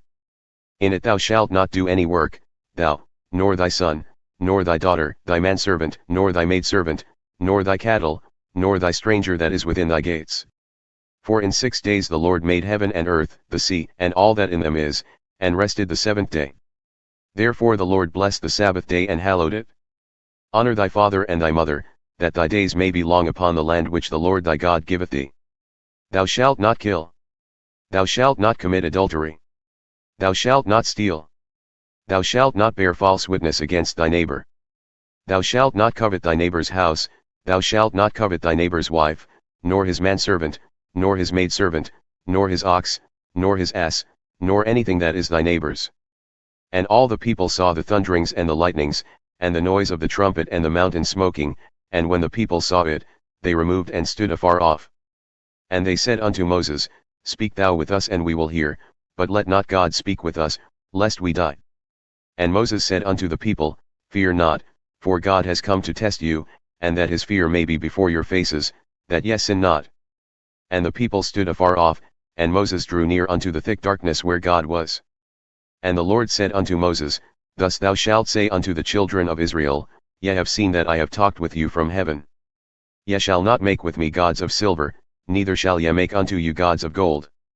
An altar of earth thou shalt make unto me, and shalt sacrifice thereon thy burnt offerings and thy peace offerings, thy sheep and thine oxen. In all places where I record my name I will come unto thee, and I will bless thee.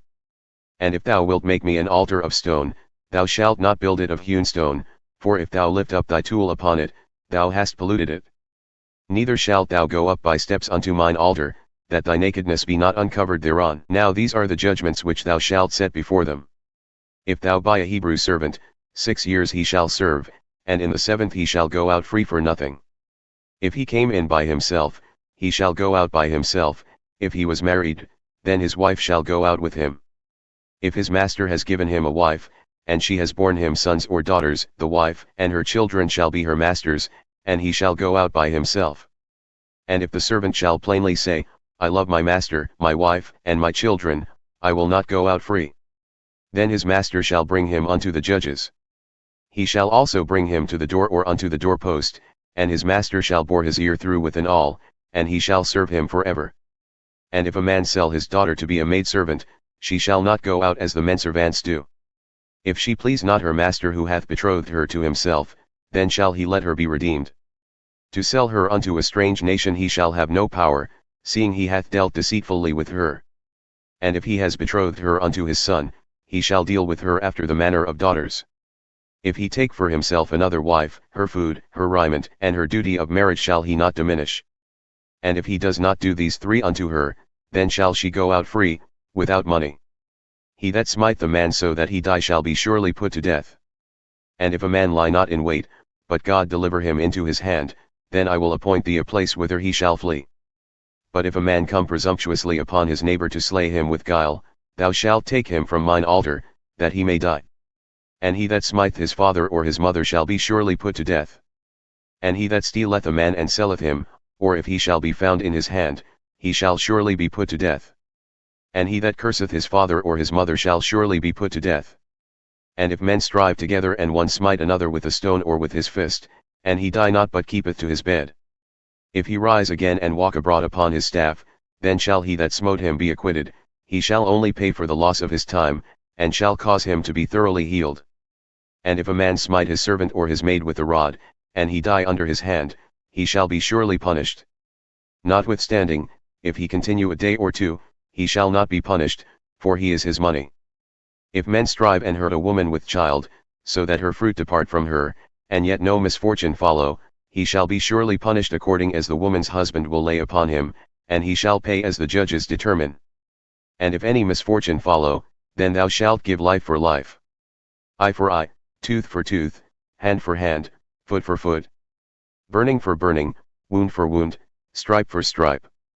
And if a man smite the eye of his servant or the eye of his maid, that it perish, he shall let him go free for his eye's sake. And if he smite out his manservant's tooth or his maidservant's tooth, he shall let him go free for his tooth's sake. If an ox gore a man or a woman, so that they die, then the ox shall be surely stoned, and his flesh shall not be eaten, but the owner of the ox shall be acquitted. But if the ox were wont to push with his horn in times past, and it hath been testified to his owner, and he hath not kept him in so that he hath killed a man or a woman, the ox shall be stoned and his owner also shall be put to death. If there be laid on him a sum of money, then he shall give for the ransom of his life whatsoever is laid upon him. Whether he hath gored a son or hath gored a daughter, according to this judgment shall it be done unto him.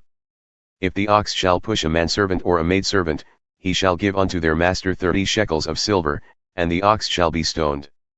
And if a man shall open a pit, or if a man shall dig a pit and not cover it, and an ox or an ass fall therein, the owner of the pit shall make it good and give money unto the owner of them, and the dead beast shall be his. And if one man's ox hurt another's, so that he die, then they shall sell the live ox and divide the money from it, and the dead ox also they shall divide. Or if it be known that the ox used to push in times past and his owner hath not kept him in, he shall surely pay ox for ox, and the dead shall be his own. If a man shall steal an ox or a sheep, and kill it or sell it, he shall restore 5 oxen for an ox and 4 sheep for a sheep. If a thief be found breaking in and be smitten so that he die, there shall no blood be shed for him. If the sun be risen upon him, there shall be blood shed for him, for he should make full restitution. If he have nothing, then he shall be sold for his theft. If the theft be certainly found in his hand alive, whether it be ox or ass or sheep, he shall restore double. If a man shall cause a field or vineyard to be eaten, and shall put in his beast and shall feed in another man's field, of the best of his own field and of the best of his own vineyard shall he make restitution. If fire break out and catch in thorns, so that the stacks of corn or the standing corn or the field be consumed therewith, he that kindled the fire shall surely make restitution. If a man shall deliver unto his neighbor money or stuff to keep, and it be stolen out of the man's house, if the thief be found, let him pay double. If the thief be not found, then the master of the house shall be brought unto the judges to see whether he has put his hand unto his neighbor's goods. For all manner of trespass, whether it be for ox, for ass, for sheep, for raiment, or for any manner of lost thing which another challengeth to be his, the cause of both parties shall come before the judges, and whom the judges shall condemn, he shall pay double unto his neighbor. If a man deliver unto his neighbor an ass, or an ox, or a sheep, or any beast to keep, and it die or be hurt or driven away, no man seeing it, then shall an oath of the Lord be between them both that he hath not put his hand unto his neighbor's goods, and the owner of it shall accept thereof, and he shall not make it good. And if it be stolen from him, he shall make restitution unto the owner thereof. If it be torn in pieces, then let him bring it for witness, and he shall not make good that which was torn. And if a man borrow aught from his neighbor, and it become hurt or die, the owner thereof being not with it, he shall surely make it good. But if the owner thereof be with it, he shall not make it good, if it be a hired thing, it came for his hire. And if a man entice a maid who is not betrothed, and lie with her, he shall surely endow her to be his wife. If her father utterly refuse to give her unto him, he shall pay money according to the dowry of virgins. Thou shalt not suffer a witch to live. Whosoever lieth with a beast shall surely be put to death. He that sacrificeth unto any god, save unto the Lord only, he shall be utterly destroyed. Thou shalt neither vex a stranger nor oppress him, for ye were strangers in the land of Egypt. Ye shall not afflict any widow or fatherless child. If thou afflict them in any wise, and they cry at all unto me, I will surely hear their cry. And my wrath shall wax hot, and I will kill you with the sword, and your wives shall be widows, and your children fatherless. If thou lend money to any of my people who are poor among thee, thou shalt not be to him as a usurer, neither shalt thou lay upon him usury. If thou at all take thy neighbor's raiment in pledge, thou shalt deliver it unto him by the time the sun goeth down. For that is his only covering. It is his raiment for his skin. Wherein shall he sleep? And it shall come to pass, when he crieth unto me, that I will hear, for I am gracious. Thou shalt not revile the judges, nor curse the ruler of thy people. Thou shalt not delay to offer the first of thy ripe fruits and of thy liquors. The firstborn of thy sons shalt thou give unto me.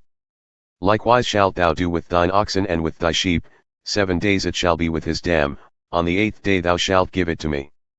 And ye shall be holy men unto me, neither shall ye eat any flesh that is torn by beasts in the field, ye shall cast it to the dogs. Thou shalt not raise a false report. Put not thine hand with the wicked to be an unrighteous witness.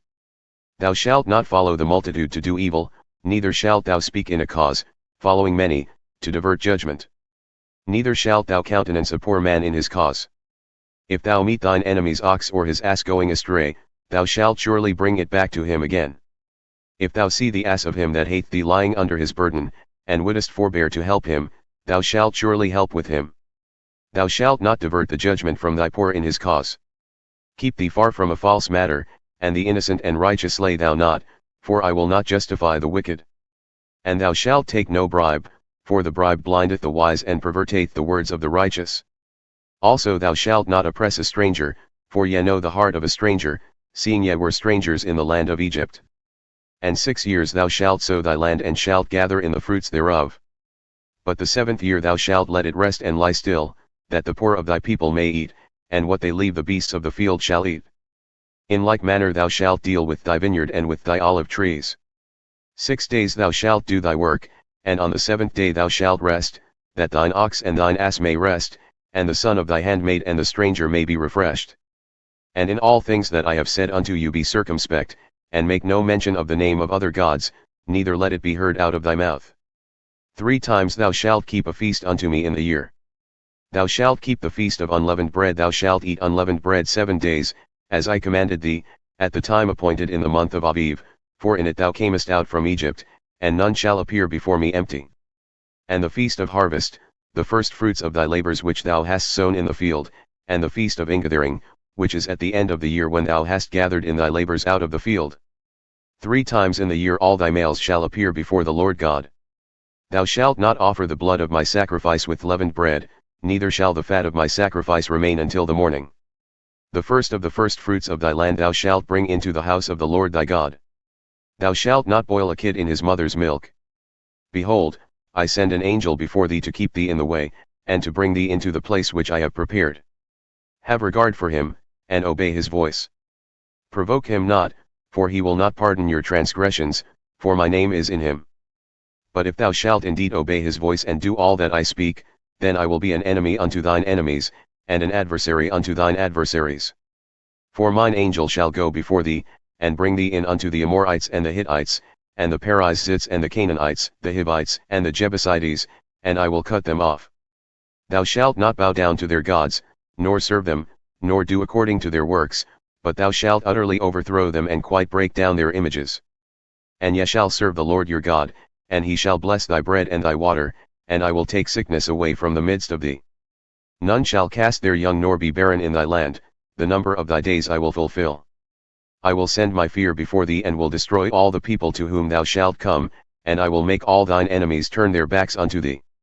And I will send hornets before thee which shall drive out the Hivite, the Canaanite, and the Hittite from before thee.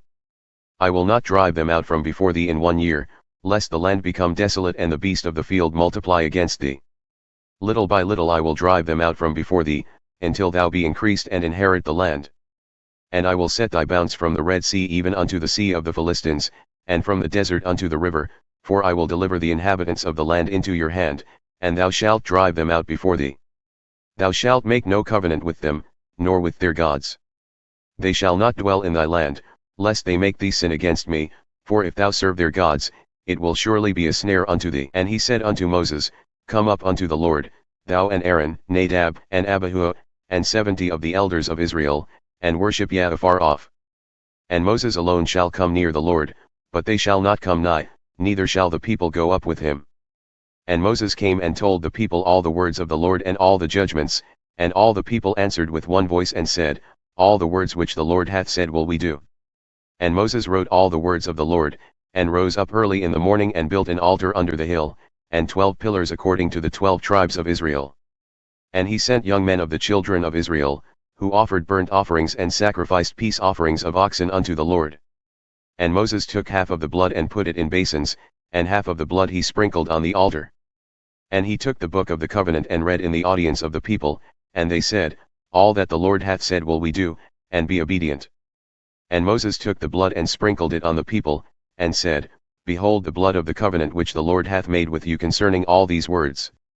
Then went up Moses and Aaron, Nadab and Abihu, and 70 of the elders of Israel. And they saw the God of Israel. And there was under his feet as it were a paved work of a sapphire stone, and as it were the body of heaven in his clearness. And upon the nobles of the children of Israel he laid not his hand. Also they saw God, and ate and drank. And the Lord said unto Moses, Come up to me unto the mount, and be there, and I will give thee tablets of stone, and a law and commandments which I have written, that thou mayest teach them. And Moses rose up with his minister Joshua, and Moses went up unto the mount of God. And he said unto the elders, Tarry ye here for us until we come again unto you, and behold, Aaron and Hur are with you.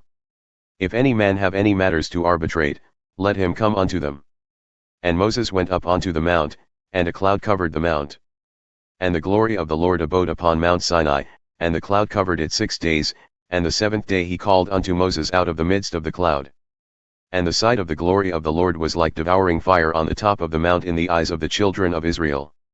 And Moses went into the midst of the cloud, and got himself up onto the mount, and Moses was on the mount 40 days and 40 nights. And the Lord spoke unto Moses, saying, Speak unto the children of Israel, that they bring me an offering.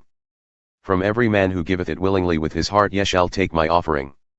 And this is the offering which ye shall take from them, gold and silver and brass, and blue and purple and scarlet, and fine linen and goat's hair, and ram skins dyed red, and badger's skins, and shittim wood, oil for the light, spices for anointing oil and for sweet incense, onyx stones, and stones to be set in the ephod and in the breastplate. And let them make me a sanctuary, that I may dwell among them. According to all that I show thee, after the pattern of the tabernacle and the pattern of all the instruments thereof, even so shall ye make it. And they shall make an ark of shittim wood, 2 cubits and a half shall be the length thereof, and 1 cubit and a half the breadth thereof, and 1 cubit and a half the height thereof. And thou shalt overlay it with pure gold, within and without shalt thou overlay it, and shalt make upon it a crown of gold round about. And thou shalt cast 4 rings of gold for it, and put them in the 4 corners thereof, and 2 rings shall be on the one side of it, and 2 rings on the other side of it. And thou shalt make staves of shittim wood and overlay them with gold. And thou shalt put the staves into the rings by the sides of the ark, that the ark may be borne with them. The staves shall be in the rings of the ark, they shall not be taken from it. And thou shalt put into the ark the testimony which I shall give thee. And thou shalt make a mercy seat of pure gold, 2 cubits and a half shall be the length thereof, and 1 cubit and a half the breadth thereof. And thou shalt make 2 cherubims of gold, of beaten work shalt thou make them at the 2 ends of the mercy seat. And make 1 cherub on the one end, and the other cherub on the other end, even of the mercy seat shall ye make the cherubims on the 2 ends thereof. And the cherubims shall stretch forth their wings on high, covering the mercy seat with their wings, and their faces shall look one to another. Toward the mercy seat shall the faces of the cherubims be. And thou shalt put the mercy seat above upon the ark, and in the ark thou shalt put the testimony that I shall give thee. And there I will meet with thee, and I will commune with thee from above the mercy seat, from between the 2 cherubims which are upon the ark of the testimony, of all things which I will give thee in commandment unto the children of Israel. Thou shalt also make a table of shittim wood, 2 cubits shall be the length thereof, and 1 cubit the breadth thereof, and 1 cubit and a half the height thereof. And thou shalt overlay it with pure gold, and make thereto a crown of gold round about. And thou shalt make unto it a border of a handbreadth round about, and thou shalt make a golden crown for the border thereof round about. And thou shalt make for it 4 rings of gold, and put the rings in the 4 corners that are on the 4 feet thereof. Over against the border shall the rings be for places for the staves to bear the table. And thou shalt make the staves of shittim wood and overlay them with gold, that the table may be borne with them. And thou shalt make the dishes thereof and spoons thereof and covers thereof and bowls thereof for pouring, of pure gold shalt thou make them. And thou shalt set upon the table showbread before me always. And thou shalt make a candlestick of pure gold, of beaten work shall the candlestick be made, his shaft and his branches, his bowls, his buds, and his flowers shall be of the same. And 6 branches shall come out of the sides of it, 3 branches of the candlestick out of the one side, and 3 branches of the candlestick out of the other side. 3 bowls made like unto almonds with a bud and a flower on one branch, and 3 bowls made like almonds on the other branch with a bud and a flower, so for the 6 branches that come out of the candlestick. And on the candlestick shall be 4 bowls made like unto almonds, with their buds and their flowers. And there shall be a bud under 2 branches of the same, and a bud under 2 branches of the same, and a bud under 2 branches of the same, according to the 6 branches that proceed out of the candlestick. Their buds and their branches shall be of the same. All of it shall be one beaten work of pure gold. And thou shalt make the 7 lamps thereof, and they shall light the lamps thereof, that they may give light over the face of it. And the tongs thereof and the snuff dishes thereof shall be of pure gold. Of a talent of pure gold shall he make it, with all these vessels. And look that thou make them after their pattern, which was shown thee on the mount. Moreover thou shalt make the tabernacle with 10 curtains of fine twined linen, and blue and purple and scarlet. With cherubims of the work of a skilled embroiderer shalt thou make them.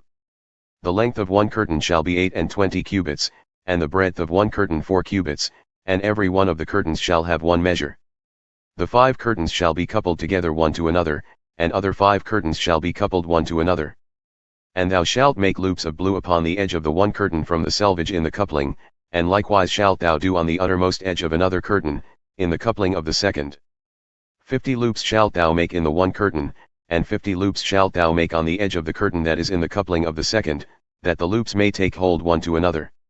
And thou shalt make 50 clasps of gold, and couple the curtains together with the clasps, and it shall be one tabernacle. And thou shalt make curtains of goat's hair to be a covering upon the tabernacle, 11 curtains shalt thou make. The length of one curtain shall be 30 cubits, and the breadth of one curtain 4 cubits, and the 11 curtains shall be all the same measure. And thou shalt couple 5 curtains by themselves and 6 curtains by themselves, and shalt double the 6th curtain at the forefront of the tabernacle. And thou shalt make 50 loops on the edge of the one curtain that is outmost in the coupling, and 50 loops on the edge of the curtain which cooleth the second. And thou shalt make 50 clasps of brass, and put the clasps into the loops, and couple the tent together, that it may be one. And the remnant that remaineth of the curtains of the tent, the half curtain that remaineth, shall hang over the backside of the tabernacle. And a cubit on the one side and a cubit on the other side, of that which remaineth of the length of the curtains of the tent, shall hang over the sides of the tabernacle on this side and on that side to cover it. And thou shalt make a covering for the tent of ram's skins dyed red, and a covering above of badger's skins. And thou shalt make boards for the tabernacle of shittim wood standing upright. 10 cubits shall be the length of a board, and a cubit and a half shall be the breadth of one board. 2 tenons shall there be in one board, set in order to join one to another. Thus shalt thou make for all the boards of the tabernacle. And thou shalt make the boards for the tabernacle, 20 boards for the south side southward. And thou shalt make 40 sockets of silver under the 20 boards, 2 sockets under one board for his 2 tenons, and 2 sockets under another board for his 2 tenons. And for the second side of the tabernacle on the north side, there shall be 20 boards. And there 40 sockets of silver, 2 sockets under one board and 2 sockets under another board.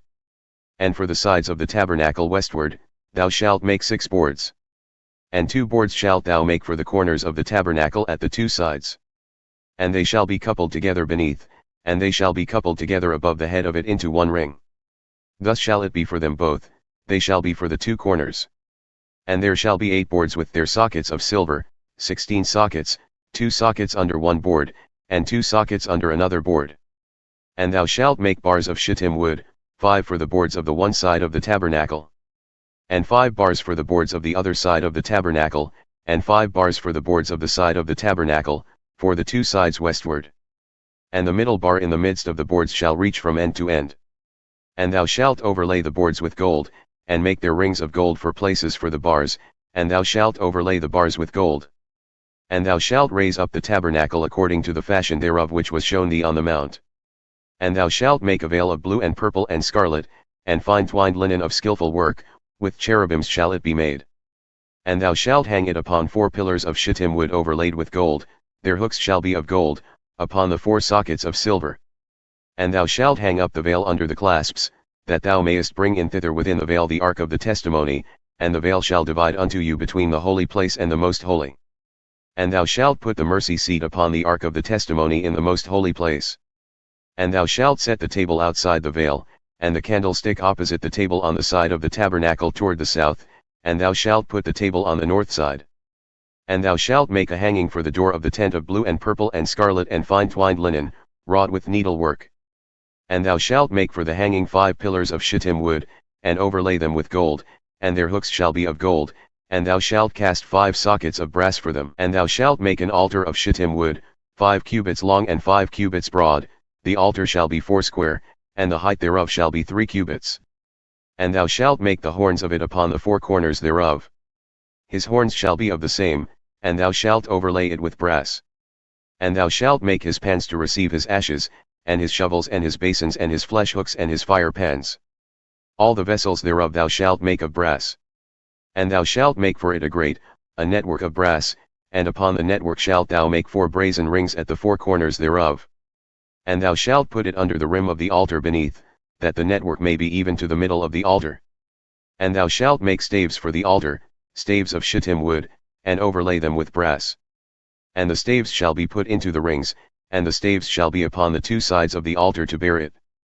Hollow with boards shalt thou make it. As it was shown thee on the mount, so shall they make it. And thou shalt make the cord of the tabernacle, for the south side southward there shall be hangings for the cord of fine twined linen of 100 cubits long for one side. And the 20 pillars thereof and their 20 sockets shall be of brass, the hooks of the pillars and their fillets shall be of silver. And likewise for the north side, in length there shall be hangings of 100 cubits long, and his 20 pillars with their 20 sockets of brass, and the hooks of the pillars and their fillets of silver. And for the breadth of the court on the west side shall be hangings of 50 cubits, their pillars 10 and their sockets 10. And the breadth of the court on the east side eastward shall be 50 cubits. The hangings on one side of the gate shall be 15 cubits, their pillars 3 and their sockets 3. And on the other side shall be hangings of 15 cubits, their pillars 3 and their sockets 3. And for the gate of the court shall be a hanging of 20 cubits of blue and purple and scarlet, and fine twined linen wrought with needlework, and their pillars shall be 4 and their sockets 4. All the pillars round about the court shall be filleted with silver, their hooks shall be of silver and their sockets of brass. The length of the court shall be 100 cubits, and the breadth 50 everywhere, and the height 5 cubits of fine twined linen, and their sockets of brass. All the vessels of the tabernacle for all the service thereof, and all the pins thereof, and all the pins of the court, shall be of brass. And thou shalt command the children of Israel that they bring thee pure oil of beaten olives for the light to cause the lamp to burn always. In the tabernacle of the congregation outside the veil, which is before the testimony, Aaron and his sons shall tend it from evening to morning before the Lord. It shall be a statute forever unto their generations on the behalf of the children of Israel. And take thou unto thee Aaron thy brother, and his sons with him, from among the children of Israel, that he may minister unto me in the priest's office, even Aaron, with Nadab and Abihu, Eleazar and Ithamar, Aaron's sons. And thou shalt make holy garments for Aaron thy brother, for glory and for beauty. And thou shalt speak unto all who are wise-hearted, whom I have filled with the spirit of wisdom, that they may make Aaron's garments to consecrate him, that he may minister unto me in the priest's office. And these are the garments which they shall make, a breastplate and an ephod, and a robe and an embroidered coat, a mitre and a girdle, and they shall make holy garments for Aaron thy brother and his sons, that he may minister unto me in the priest's office.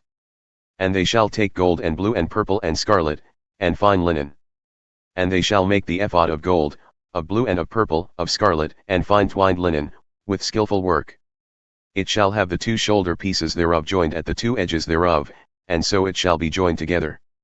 And the embroidered girdle of the ephod which is upon it shall be of the same, according to the work thereof, even of gold, of blue and purple and scarlet and fine twined linen. And thou shalt take 2 onyx stones, and engrave on them the names of the children of Israel. 6 of their names on one stone, and the other 6 names of the rest on the other stone, according to their birth. With the work of an engraver in stone, like the engravings of a signet, shalt thou engrave the 2 stones with the names of the children of Israel. Thou shalt make them to be set in clasps of gold. And thou shalt put the 2 stones upon the shoulders of the ephod for stones of memorial unto the children of Israel, and Aaron shall bear their names before the Lord upon his 2 shoulders for a memorial. And thou shalt make clasps of gold. And 2 chains of pure gold at the ends, of wreathed work shalt thou make them, and fasten the wreathed chains to the clasps. And thou shalt make the breastplate of judgment with skillful work, according to the work of the ephod thou shalt make it, of gold, of blue and of purple, and of scarlet and of fine twined linen shalt thou make it. 4 it shall be, and doubled, a span shall be the length thereof and a span shall be the breadth thereof. And thou shalt set in it settings of stones, even 4 rows of stones, the first row shall be a sardius, a topaz, and a carbuncle, this shall be the first row. And the second row shall be an emerald, a sapphire, and a diamond. And the third row a ligure, an agate, and an amethyst. And the 4th row a beryl and an onyx and a jasper. They shall be set in gold in their enclosings. And the stones shall be with the names of the children of Israel, 12 according to their names, like the engravings of a signet, every one with his name shall they be according to the 12 tribes. And thou shalt make upon the breastplate chains at the ends, of wreathed work of pure gold. And thou shalt make upon the breastplate 2 rings of gold, and shalt put the 2 rings on the 2 ends of the breastplate. And thou shalt put the 2 wreathed chains of gold in the 2 rings which are on the ends of the breastplate. And the other 2 ends of the 2 wreathed chains thou shalt fasten in the 2 clasps, and put them on the shoulder pieces of the ephod at the front of it. And thou shalt make 2 rings of gold, and thou shalt put them upon the 2 ends of the breastplate in the border thereof, which is on the inner side of the ephod. And 2 other rings of gold thou shalt make, and shalt put them on the 2 sides of the ephod underneath, toward the forepart thereof, over against the other coupling thereof, above the embroidered girdle of the ephod. And they shall bind the breastplate by the rings thereof unto the rings of the ephod with a lace of blue, that it may be above the embroidered girdle of the ephod, and that the breastplate be not loosed from the ephod. And Aaron shall bear the names of the children of Israel on the breastplate of judgment upon his heart when he goeth in unto the holy place, for a memorial before the Lord continually. And thou shalt make the robe of the ephod all of blue, and there shall be a hole in the top of it, in the middle thereof. It shall have a binding of woven work round about the whole of it, as it were the whole of a jacket of mail, that it be not rent. And beneath upon the hem of it thou shalt make pomegranates of blue and of purple and of scarlet round about the hem thereof, and bells of gold between them round about, a golden bell and a pomegranate, a golden bell and a pomegranate, upon the hem of the robe round about. And it shall be upon Aaron when he ministers, and his sound shall be heard when he goeth in unto the holy place before the Lord and when he cometh out, that he die not. And thou shalt make a plate of pure gold and engrave upon it, like the engravings of a signet, holiness to the Lord. And thou shalt put it on a blue lace, that it may be upon the mitre, upon the forefront of the mitre it shall be. And it shall be upon Aaron's forehead, that Aaron may bear the iniquity of the holy things which the children of Israel shall hallow in all their holy gifts. And it shall be always upon his forehead, that they may be accepted before the Lord. And thou shalt embroider the coat of fine linen, and thou shalt make the mitre of fine linen, and thou shalt make the girdle of needlework. And for Aaron's sons thou shalt make coats, and thou shalt make for them girdles, and bonnets shalt thou make for them, for glory and for beauty. And thou shalt put them upon Aaron thy brother and his sons with him, and shalt anoint them and consecrate them and sanctify them, that they may minister unto me in the priest's office. And thou shalt make them linen breeches to cover their nakedness, from the loins even unto the thighs they shall reach. And they shall be upon Aaron and upon his sons when they come in unto the tabernacle of the congregation, or when they come near unto the altar to minister in the holy place, that they bear not iniquity and die. It shall be a statute forever unto him and his seed after him. And this is the thing that thou shalt do unto them to hallow them, to minister unto me in the priest's office, take 1 young bullock and 2 rams without blemish. And unleavened bread and cakes unleavened tempered with oil, and wafers unleavened anointed with oil, of wheat flour shalt thou make them. And thou shalt put them into 1 basket and bring them in the basket, with the bullock and the 2 rams.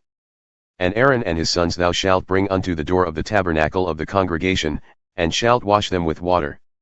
And thou shalt take the garments, and put upon Aaron the coat and the robe of the ephod and the breastplate, and gird him with the embroidered girdle of the ephod.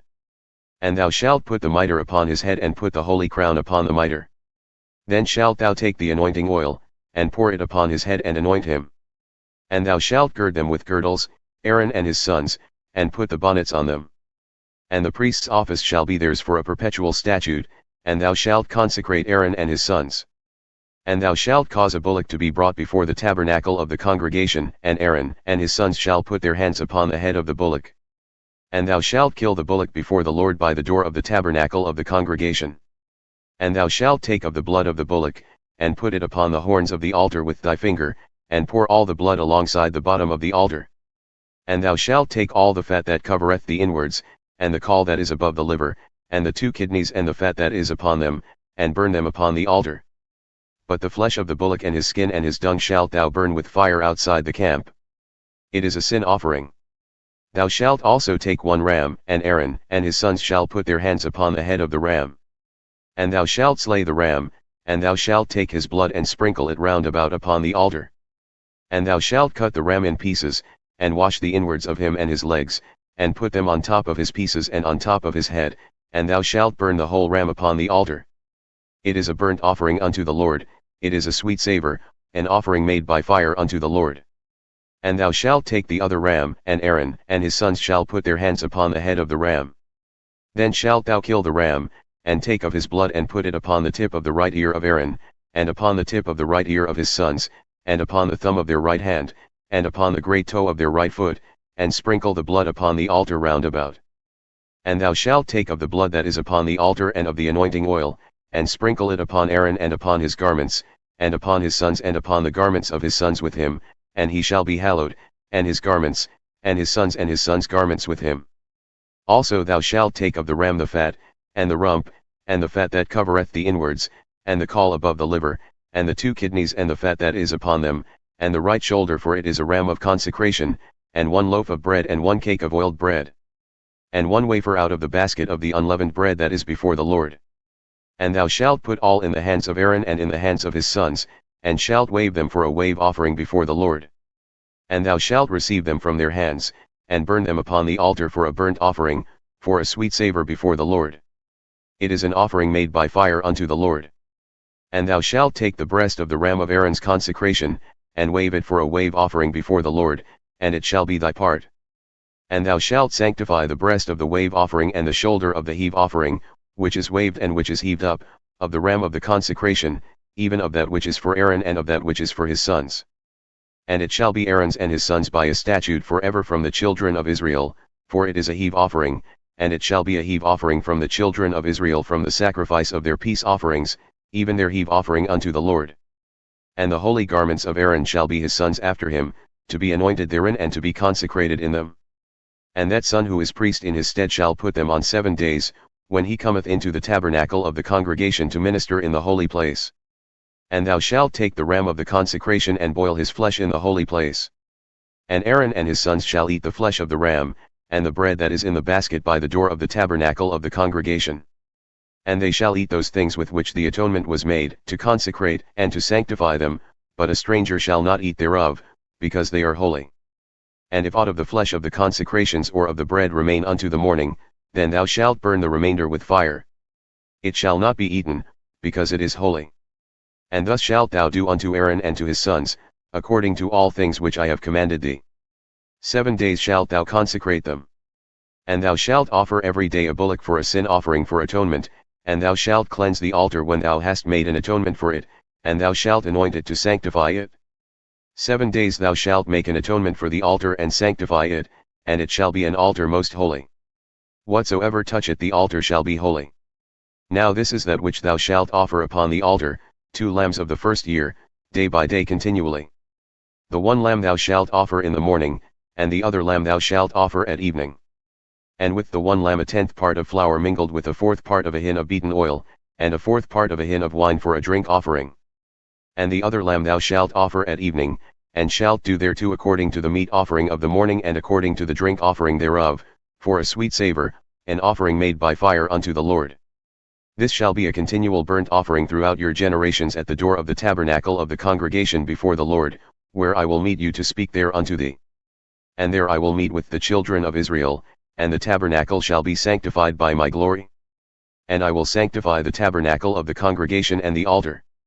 I will sanctify also both Aaron and his sons to minister to me in the priest's office. And I will dwell among the children of Israel and will be their God. And they shall know that I am the Lord their God, who brought them forth out of the land of Egypt, that I may dwell among them.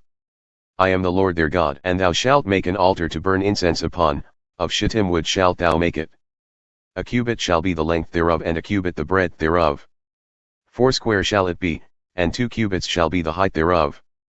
The horns thereof shall be part of the same. And thou shalt overlay it with pure gold, the top thereof and the sides thereof round about, and the horns thereof, and thou shalt make unto it a crown of gold round about. And 2 golden rings shalt thou make for it under the crown of it, by the 2 corners thereof, upon the 2 sides of it shalt thou make it, and they shall be for places for the staves to bear it. And thou shalt make the staves of shittim wood and overlay them with gold. And thou shalt put it before the veil that is by the ark of the testimony, before the mercy seat that is over the testimony, where I will meet with thee. And Aaron shall burn thereon sweet incense every morning. When he dresseth the lamps, he shall burn incense upon it. And when Aaron lighteth the lamps at evening, he shall burn incense upon it, a perpetual incense before the Lord throughout your generations. Ye shall offer no strange incense thereon, nor burnt sacrifice, nor meat offering, neither shall ye pour drink offering thereon. And Aaron shall make an atonement upon the horns of it once in a year with the blood of the sin offering of atonements. Once in the year shall he make atonement upon it throughout your generations. It is most holy unto the Lord. And the Lord spoke unto Moses, saying, When thou takest the sum of the children of Israel according to their number, then shall they give every man a ransom for his soul unto the Lord when thou numberest them, that there be no plague among them when thou numberest them. This they shall give, every one that passeth among them that are numbered, half a shekel according to the shekel of the sanctuary. A shekel is 20 gerahs, a half shekel shall be the offering to the Lord.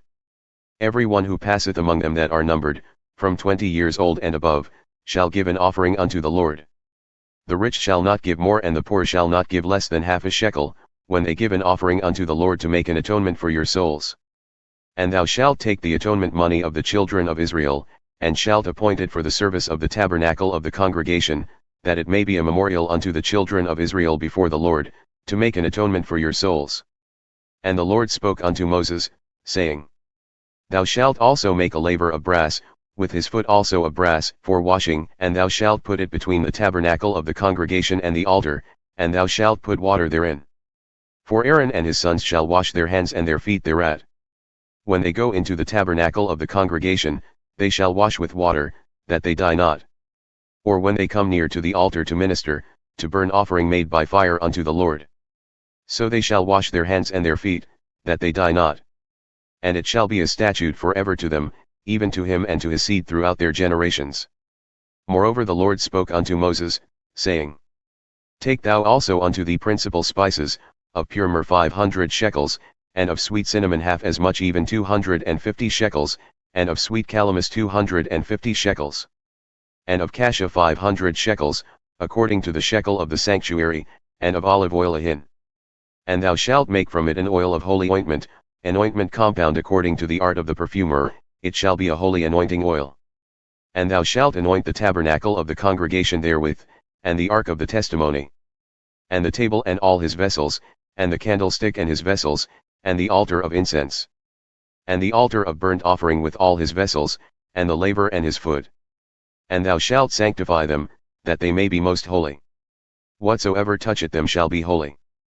And thou shalt anoint Aaron and his sons and consecrate them, that they may minister unto me in the priest's office. And thou shalt speak unto the children of Israel, saying, This shall be a holy anointing oil unto me throughout your generations. Upon man's flesh shall it not be poured, neither shall ye make any other like it, according to the composition of it. It is holy, and it shall be holy unto you. Whosoever compoundeth any like it, or whosoever putteth any of it upon a stranger, shall even be cut off from his people. And the Lord said unto Moses, Take unto thee sweet spices, stacte and onycha and galbanum, these sweet spices with pure frankincense, of each shall there be a like weight. And thou shalt make it a perfume, a confection according to the art of the perfumer, tempered together, pure and holy. And thou shalt beat some of it very small, and put it before the testimony in the tabernacle of the congregation where I will meet with thee, it shall be unto you most holy. And as for the perfume which thou shalt make, ye shall not make it for yourselves according to the composition thereof, it shall be unto thee holy for the Lord. Whosoever shall make like unto that, to smell thereto, shall even be cut off from his people. And the Lord spoke unto Moses, saying, See, I have called by name Bezaleel the son of Uri, the son of Hur, of the tribe of Judah. And I have filled him with the Spirit of God, in wisdom, and in understanding, and in knowledge, and in all manner of workmanship, to devise skillful works, to work in gold and in silver and in brass, and in cutting of stones to set them, and in carving of timber, to work in all manner of workmanship. And I, behold, I have given with him Aholiab, the son of Ahisamach, of the tribe of Dan, and in the hearts of all who are wise-hearted I have put wisdom, that they may make all that I have commanded thee. The tabernacle of the congregation, and the ark of the testimony, and the mercy seat that is thereupon, and all the furniture of the tabernacle, and the table and his furniture, and the pure candlestick with all his furniture, and the altar of incense, and the altar of burnt offering with all his furniture, and the laver and his foot, and the clothes of service, and the holy garments for Aaron the priest, and the garments of his sons to minister in the priest's office, and the anointing oil and sweet incense for the holy place. According to all that I have commanded thee shall they do. Speak thou also unto the children of Israel, saying, Verily my Sabbaths ye shall keep, for it is a sign between me and you throughout your generations, that ye may know that I am the Lord who doth sanctify you. Ye shall keep the Sabbath therefore, for it is holy unto you. Every one who defileth it shall surely be put to death, for whosoever doth any work therein, that soul shall be cut off from among his people. 6 days may work be done, but on the 7th is the Sabbath of rest, holy to the Lord. Whosoever doth any work on the Sabbath day, he shall surely be put to death. Therefore the children of Israel shall keep the Sabbath, to observe the Sabbath throughout their generations for a perpetual covenant. It is a sign between me and the children of Israel forever, for in 6 days the Lord made heaven and earth, and on the 7th day he rested and was refreshed. And he gave unto Moses, when he had made an end of communing with him upon Mount Sinai, 2 tablets of testimony, tablets of stone, written with the finger of God. And when the people saw that Moses delayed to come down out of the mount, the people gathered themselves together unto Aaron and said unto him, Arise, make us gods which shall go before us, for as for this Moses, the man who brought us up out of the land of Egypt, we know not what has become of him. And Aaron said unto them, Break off the golden earrings which are in the ears of your wives, of your sons and of your daughters, and bring them unto me. And all the people broke off the golden earrings which were in their ears, and brought them unto Aaron. And he received them from their hand, and fashioned it with an engraving tool after he had made it a molten calf, and they said, These are thy gods, O Israel, which brought thee up out of the land of Egypt. And when Aaron saw it, he built an altar before it, and Aaron made proclamation and said, Tomorrow is a feast to the Lord. And they rose up early on the morrow, and offered burnt offerings, and brought peace offerings, and the people sat down to eat and to drink, and rose up to play. And the Lord said unto Moses, Go, get thee down, for thy people which thou broughtest out of the land of Egypt have corrupted themselves. They have turned aside quickly out of the way which I commanded them. They have made themselves a molten calf and have worshipped it, and have sacrificed thereunto and said, These are thy gods, O Israel, which have brought thee up out of the land of Egypt.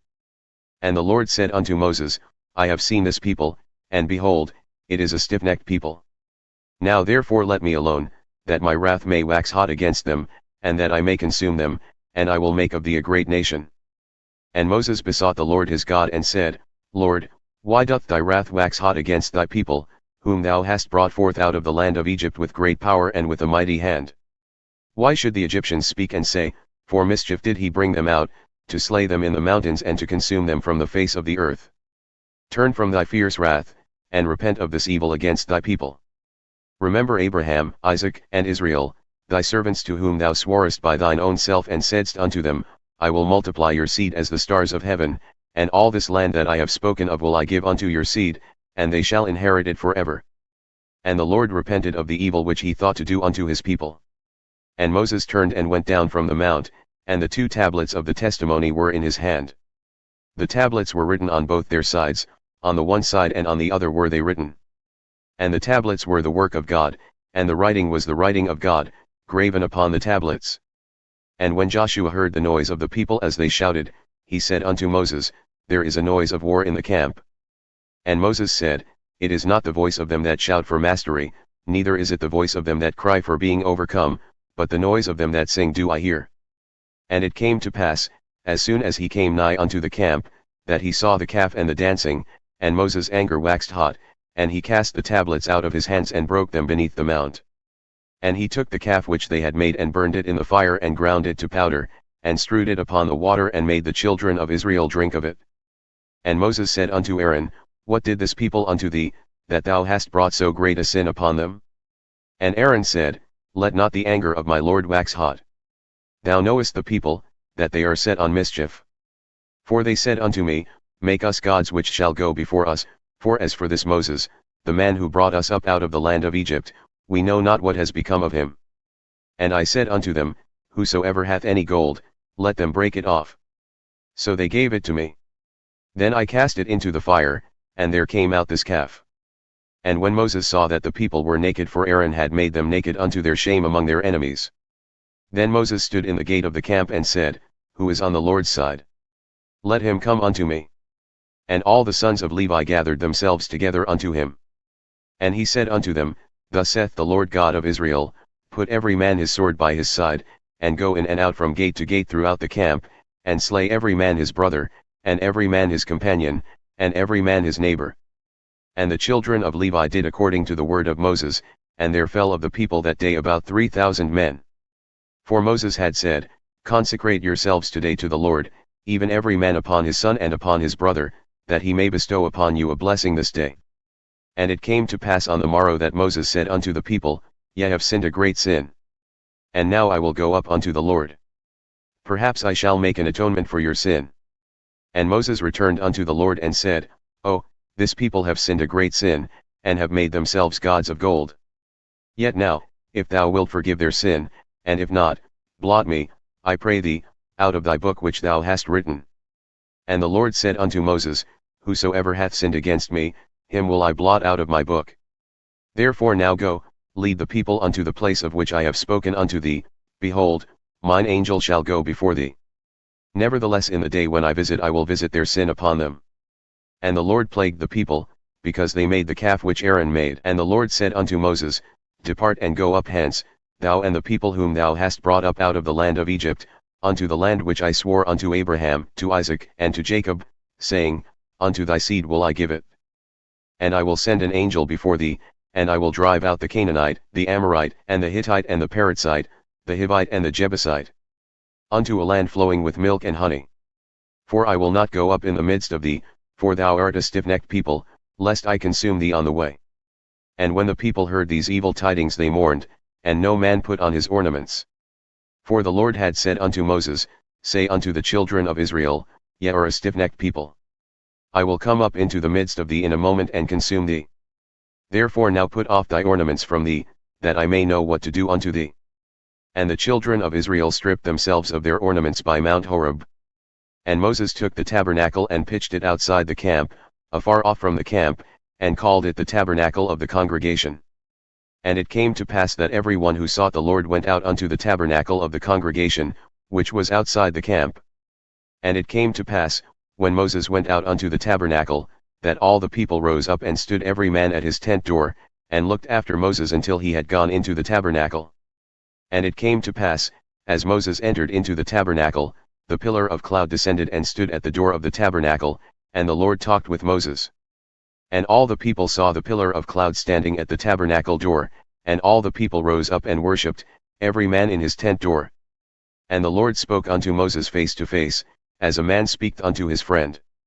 And he returned again into the camp, but his servant Joshua, the son of Nun, a young man, departed not out of the tabernacle.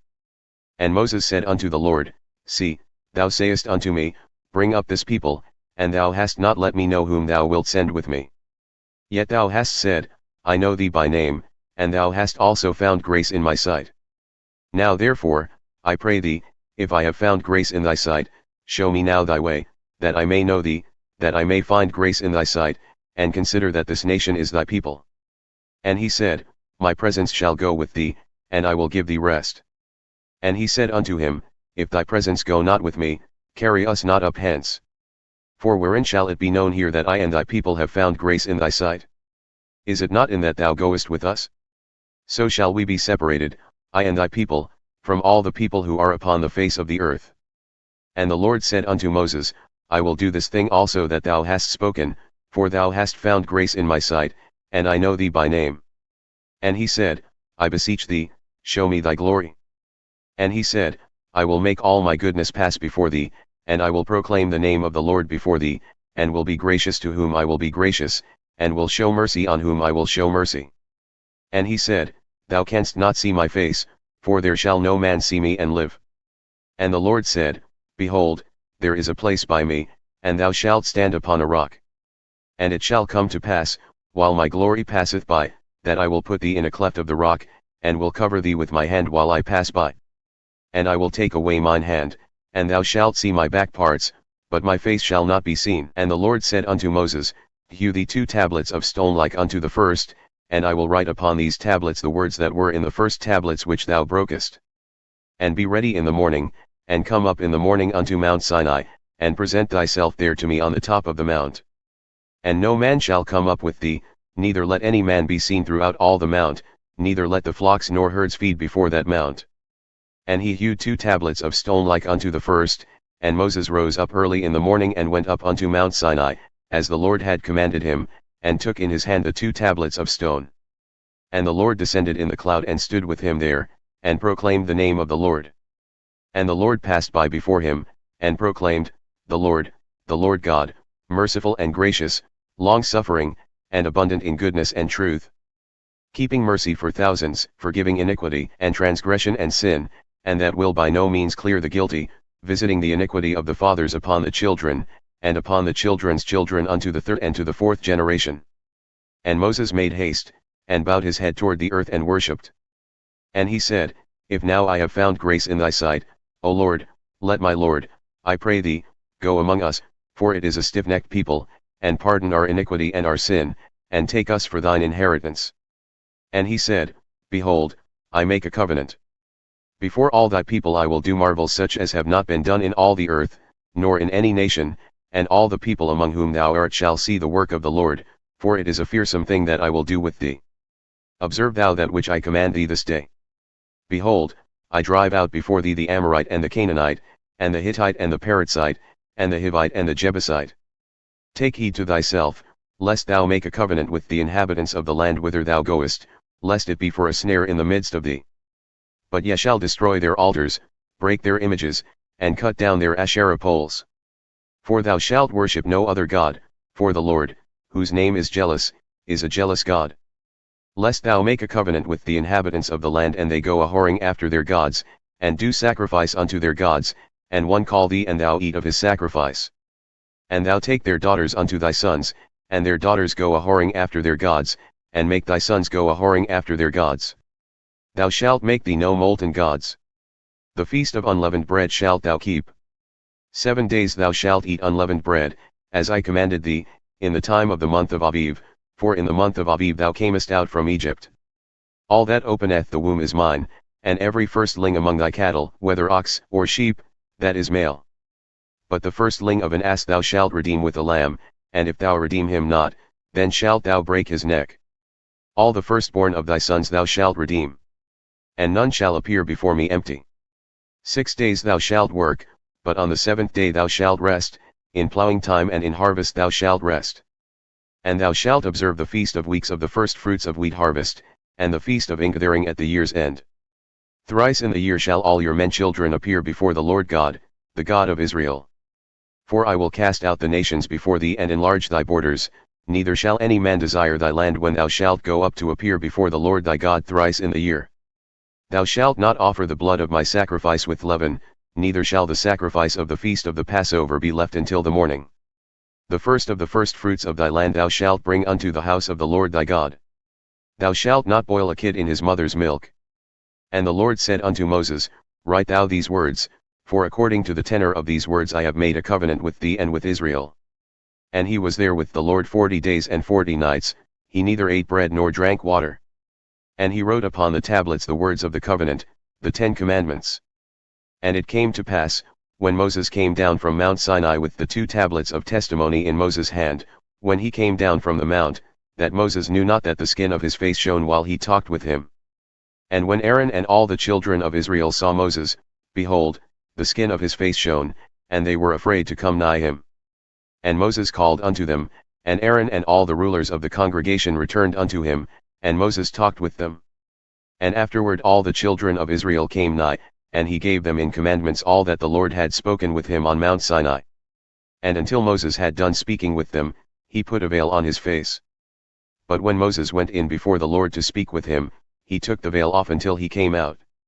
And he came out, and spoke unto the children of Israel that which he was commanded.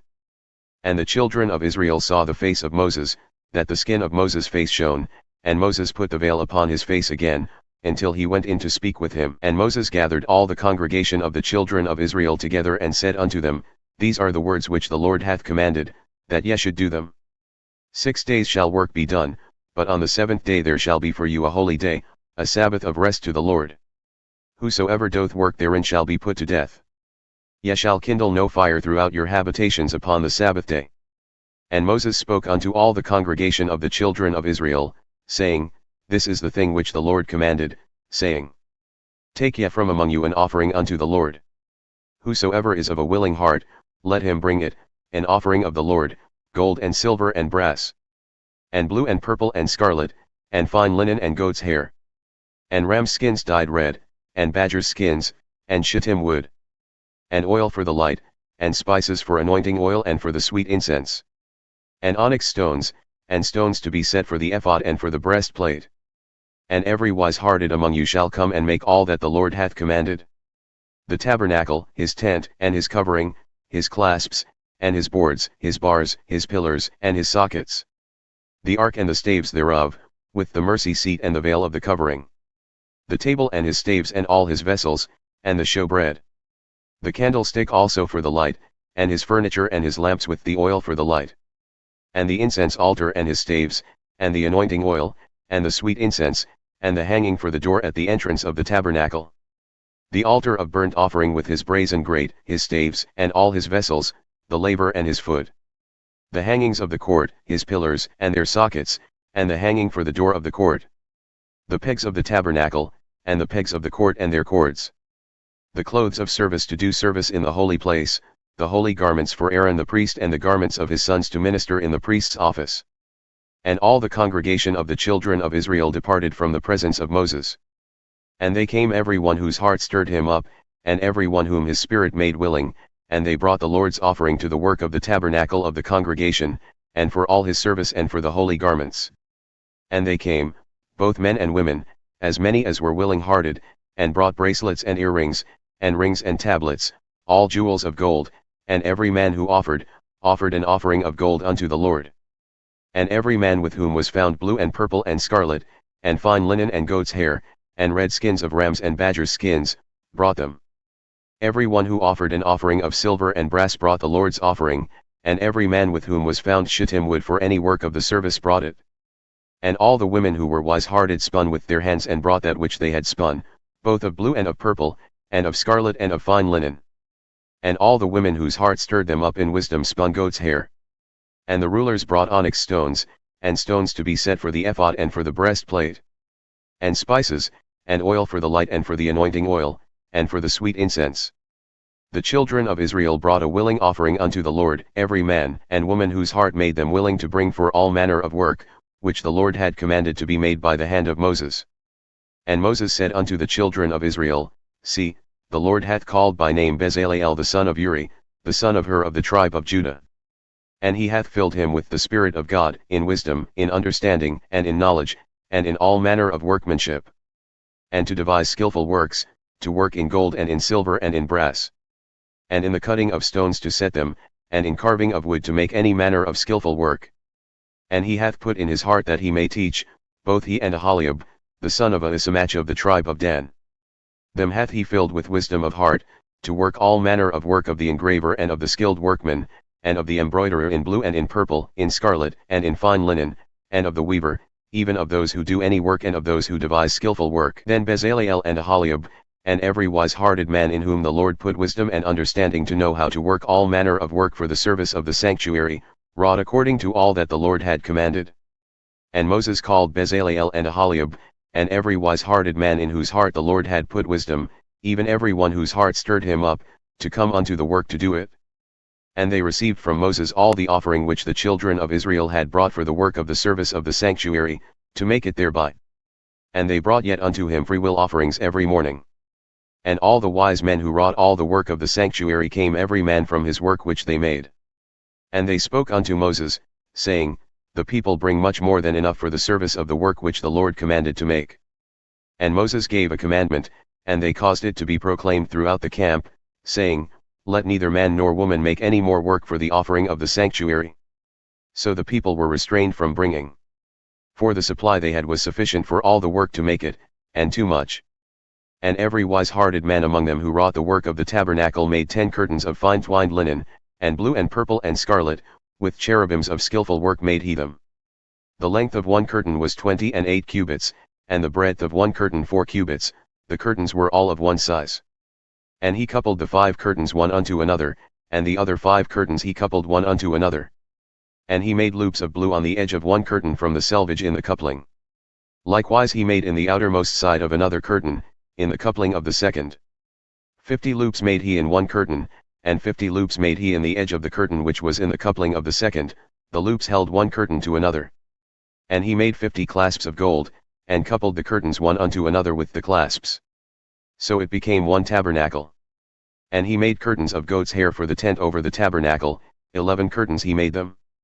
The length of one curtain was 30 cubits, and 4 cubits was the breadth of one curtain, the 11 curtains were of one size. And he coupled 5 curtains by themselves and 6 curtains by themselves. And he made 50 loops upon the outermost edge of the curtain in the coupling, and 50 loops made he upon the edge of the curtain which cooleth the second. And he made 50 clasps of brass to couple the tent together, that it might be one. And he made a covering for the tent of ram's skins dyed red, and a covering of badger's skins above that. And he made boards for the tabernacle of shittim wood, standing upright. The length of a board was 10 cubits, and the breadth of a board 1 cubit and a half. One board had 2 tenons equally distant one from another. Thus did he make for all the boards of the tabernacle. And he made boards for the tabernacle, 20 boards for the south side southward. And 40 sockets of silver he made under the 20 boards, 2 sockets under one board for his 2 tenons, and 2 sockets under another board for his 2 tenons. And for the other side of the tabernacle, which is toward the north corner, he made 20 boards. And there 40 sockets of silver, 2 sockets under one board, and 2 sockets under another board. And for the sides of the tabernacle westward he made 6 boards. And 2 boards made he for the corners of the tabernacle in the 2 sides. And they were coupled beneath and coupled together at the head thereof to one ring, thus he did to both of them in both the corners. And there were 8 boards, and their sockets were 16 sockets of silver, under every board 2 sockets. And he made bars of shittim wood, 5 for the boards of the one side of the tabernacle. And 5 bars for the boards of the other side of the tabernacle, and 5 bars for the boards of the tabernacle for the sides westward. And he made the middle bar to extend through the boards from the one end to the other. And he overlaid the boards with gold, and made their rings of gold to be places for the bars, and overlaid the bars with gold. And he made a veil of blue and purple and scarlet, and fine twined linen, with cherubims he made it of skillful work. And he made thereunto 4 pillars of shittim wood and overlaid them with gold. Their hooks were of gold, and he cast for them 4 sockets of silver. And he made a hanging for the tabernacle door of blue and purple and scarlet, and fine twined linen, of needlework. And the 5 pillars of it with their hooks. And he overlaid their capitals and their fillets with gold, but their 5 sockets were of brass. And Bezaleel made the ark of shittim wood. 2 cubits and a half was the length of it, and a cubit and a half the breadth of it, and a cubit and a half the height of it. And he overlaid it with pure gold within and without, and made a crown of gold for it round about. And he cast for it 4 rings of gold to be set in the 4 corners of it, even 2 rings upon the one side of it, and 2 rings upon the other side of it. And he made staves of shittim wood and overlaid them with gold. And he put the staves into the rings on the sides of the ark, to bear the ark. And he made the mercy seat of pure gold. 2 cubits and a half was the length thereof, and 1 cubit and a half the breadth thereof. And he made 2 cherubims of gold. Beaten out of one piece made he them on the 2 ends of the mercy seat. one cherub on the end on this side, and another cherub on the other end on that side. Out of the mercy seat made he the cherubims on the two ends thereof. And the cherubims spread out their wings on high, and covered over the mercy seat with their wings with their faces one toward another, even toward the mercy seat were the faces of the cherubims. And he made the table of shittim wood. 2 cubits was the length thereof, and a cubit the breadth thereof, and a cubit and a half the height thereof. And he overlaid it with pure gold, and made thereunto a crown of gold round about. Also he made thereunto a border of a handbreadth round about, and made a crown of gold for the border thereof round about. And he cast for it 4 rings of gold, and put the rings upon the 4 corners that were in the 4 feet thereof. Over against the border were the rings, the places for the staves to bear the table. And he made the staves of shittim wood to bear the table, and overlaid them with gold. And he made the vessels which were upon the table, his dishes, and his spoons, and his bowls, and his covers for covering, of pure gold. And he made the candlestick of pure gold, of beaten work made he the candlestick. His shaft, and his branch, his bowls, his buds and his flowers were of the same. And 6 branches came out of the sides thereof, 3 branches of the candlestick out of the one side thereof, and 3 branches of the candlestick out of the other side thereof. 3 bowls were made after the fashion of almonds on one branch, with a bud and a flower, and 3 bowls were made like almonds on another branch, with a bud and a flower, so throughout the 6 branches going out of the candlestick. And on the candlestick were 4 bowls made like almonds, with his buds and his flowers. And a bud under 2 branches of the same, and a bud under 2 branches of the same, and a bud under 2 branches of the same, according to the 6 branches going out of it. Their buds and their branches were of the same, all of it was one beaten work of pure gold. And he made his 7 lamps and his snuffers and his snuff dishes of pure gold. Of a talent of pure gold made he it, and all the vessels thereof. And he made the incense altar of shittim wood. The length of it was a cubit and the breadth of it a cubit, it was 4 square, and 2 cubits was the height of it. The horns thereof were of the same. And he overlaid it with pure gold, both the top of it and the sides thereof round about, and the horns of it, also he made for it a crown of gold round about. And he made 2 rings of gold for it under the crown thereof, by the 2 corners of it, upon the 2 sides thereof, to be places for the staves to bear it. And he made the staves of shittim wood and overlaid them with gold. And he made the holy anointing oil and the pure incense of sweet spices, according to the work of the perfumer. And he made the altar of burnt offering of shittim wood, 5 cubits was the length thereof and 5 cubits the breadth thereof, it was 4 square, and 3 cubits the height thereof. And he made the horns thereof on the 4 corners of it, the horns thereof were of the same, and he overlaid it with brass. And he made all the vessels of the altar, the pots and the shovels and the basins, and the flesh hooks and the fire pans, all the vessels thereof made he of brass. And he made for the altar a brazen grate of network, under the rim thereof beneath, unto the midst of it. And he cast 4 rings for the 4 ends of the grate of brass, to be places for the staves. And he made the staves of shittim wood and overlaid them with brass. And he put the staves into the rings on the sides of the altar to bear it, he made the altar hollow with boards. And he made the laver of brass and the foot of it from brass, from the looking glasses of the women assembling, who assembled at the door of the tabernacle of the congregation. And he made the court, on the south side southward the hangings of the court were of fine twined linen, 100 cubits. Their pillars were 20 and their brazen sockets 20, the hooks of the pillars and their fillets were of silver. And for the north side the hangings were 100 cubits. Their pillars were 20 and their sockets of brass 20, the hooks of the pillars and their fillets, of silver. And for the west side were hangings of 50 cubits, their pillars 10 and their sockets 10, the hooks of the pillars and their fillets, of silver. And for the east side eastward, 50 cubits. The hangings of the one side of the gate were 15 cubits, their pillars 3 and their sockets 3. And for the other side of the court gate, on this side and that side, were hangings of 15 cubits, their pillars 3 and their sockets 3. All the hangings of the court round about were of fine twined linen. And the sockets for the pillars were of brass, the hooks of the pillars and their fillets, of silver, and the overlaying of their capitals, of silver, and all the pillars of the court were filleted with silver. And the hanging for the gate of the court was needlework, of blue and purple and scarlet, and fine twined linen, and 20 cubits was the length, and the height in the breadth was 5 cubits, corresponding to the hangings of the court. And their pillars were 4 and their sockets of brass 4, their hooks, of silver, and the overlaying of their capitals and their fillets, of silver. And all the pegs of the tabernacle and of the court round about were of brass.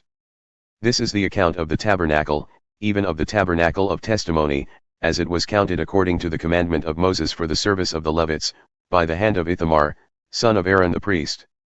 And Bezaleel the son of Uri, the son of Hur, of the tribe of Judah, made all that the Lord commanded Moses. And with him was Aholiab, son of Ahisamach, of the tribe of Dan, an engraver and a skillful workman, and an embroiderer in blue and in purple and in scarlet, and fine linen. All the gold that was used for the work in all the work of the holy place, even the gold of the offering, was 29 talents, and 730 shekels, according to the shekel of the sanctuary. And the silver of those who were numbered in the congregation was 100 talents, and 1,715 shekels, according to the shekel of the sanctuary.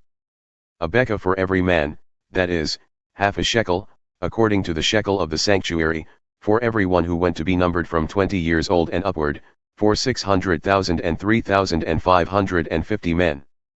And of the 100 talents of silver were cast the sockets of the sanctuary and the sockets of the veil, 100 sockets from the 100 talents, a talent for a socket. And of the 1,775 shekels he made hooks for the pillars, and overlaid their capitals and filleted them. And the brass from the offering was 70 talents, and 2,400 shekels. And therewith he made the sockets for the door of the tabernacle of the congregation, and the brazen altar and the brazen grate for it, and all the vessels of the altar. And the sockets of the court round about, and the sockets of the court gate, and all the pegs of the tabernacle, and all the pegs of the court round about. And of the blue and purple and scarlet they made clothes of service to do service in the holy place, and made the holy garments for Aaron, as the Lord commanded Moses.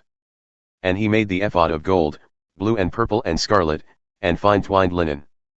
And they beat the gold into thin plates, and cut it into wires to work it in the blue and in the purple and in the scarlet and in the fine linen, with skillful work. They made shoulder pieces for it to couple it together, by the two edges was it coupled together. And the embroidered girdle of his ephod that was upon it was of the same, according to the work thereof, of gold, blue and purple and scarlet, and fine twined linen, as the Lord commanded Moses. And they wrought onyx stones enclosed in clasps of gold, graven as signets are graven, with the names of the children of Israel.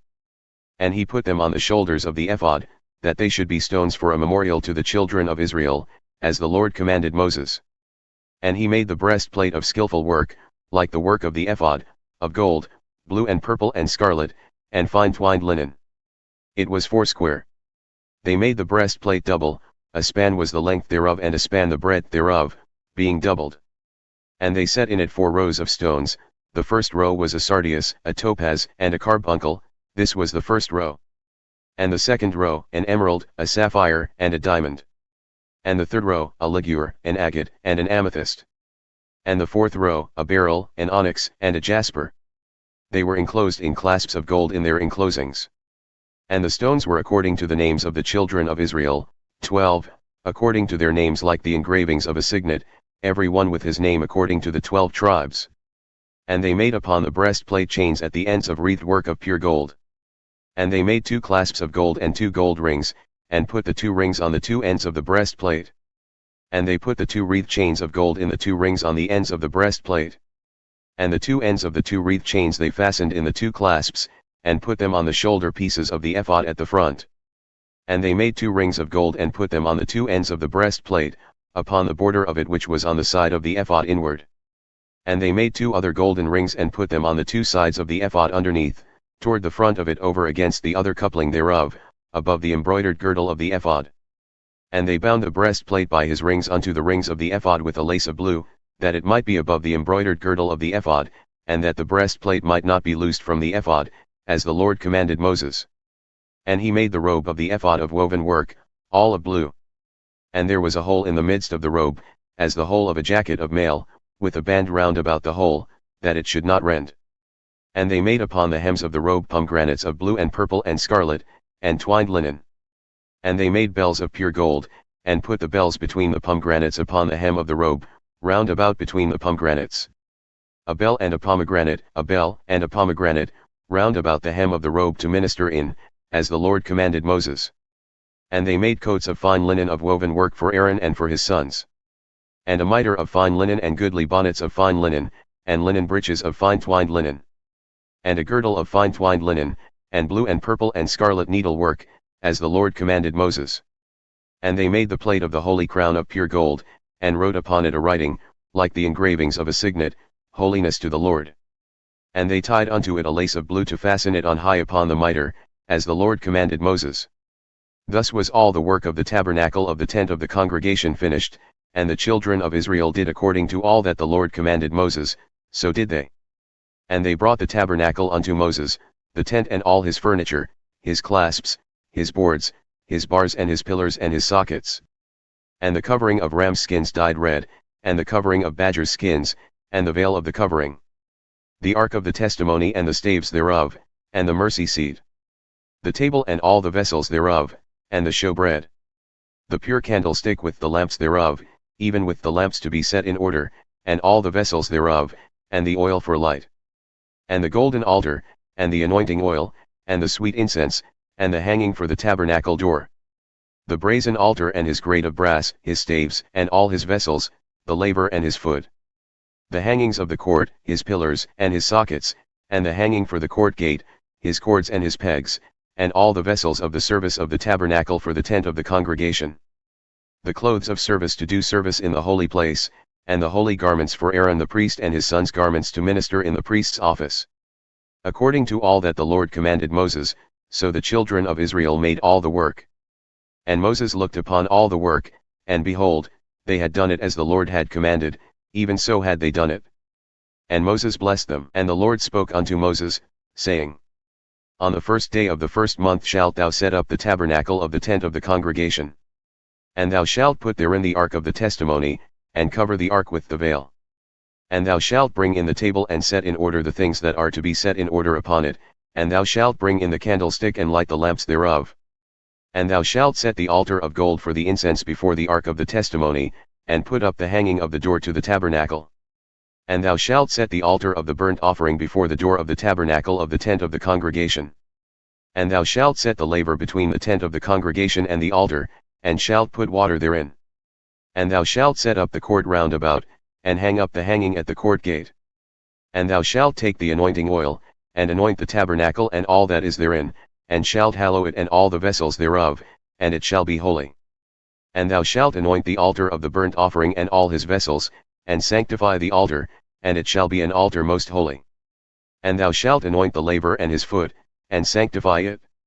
And thou shalt bring Aaron and his sons unto the door of the tabernacle of the congregation, and wash them with water. And thou shalt put upon Aaron the holy garments, and anoint him and sanctify him, that he may minister unto me in the priest's office.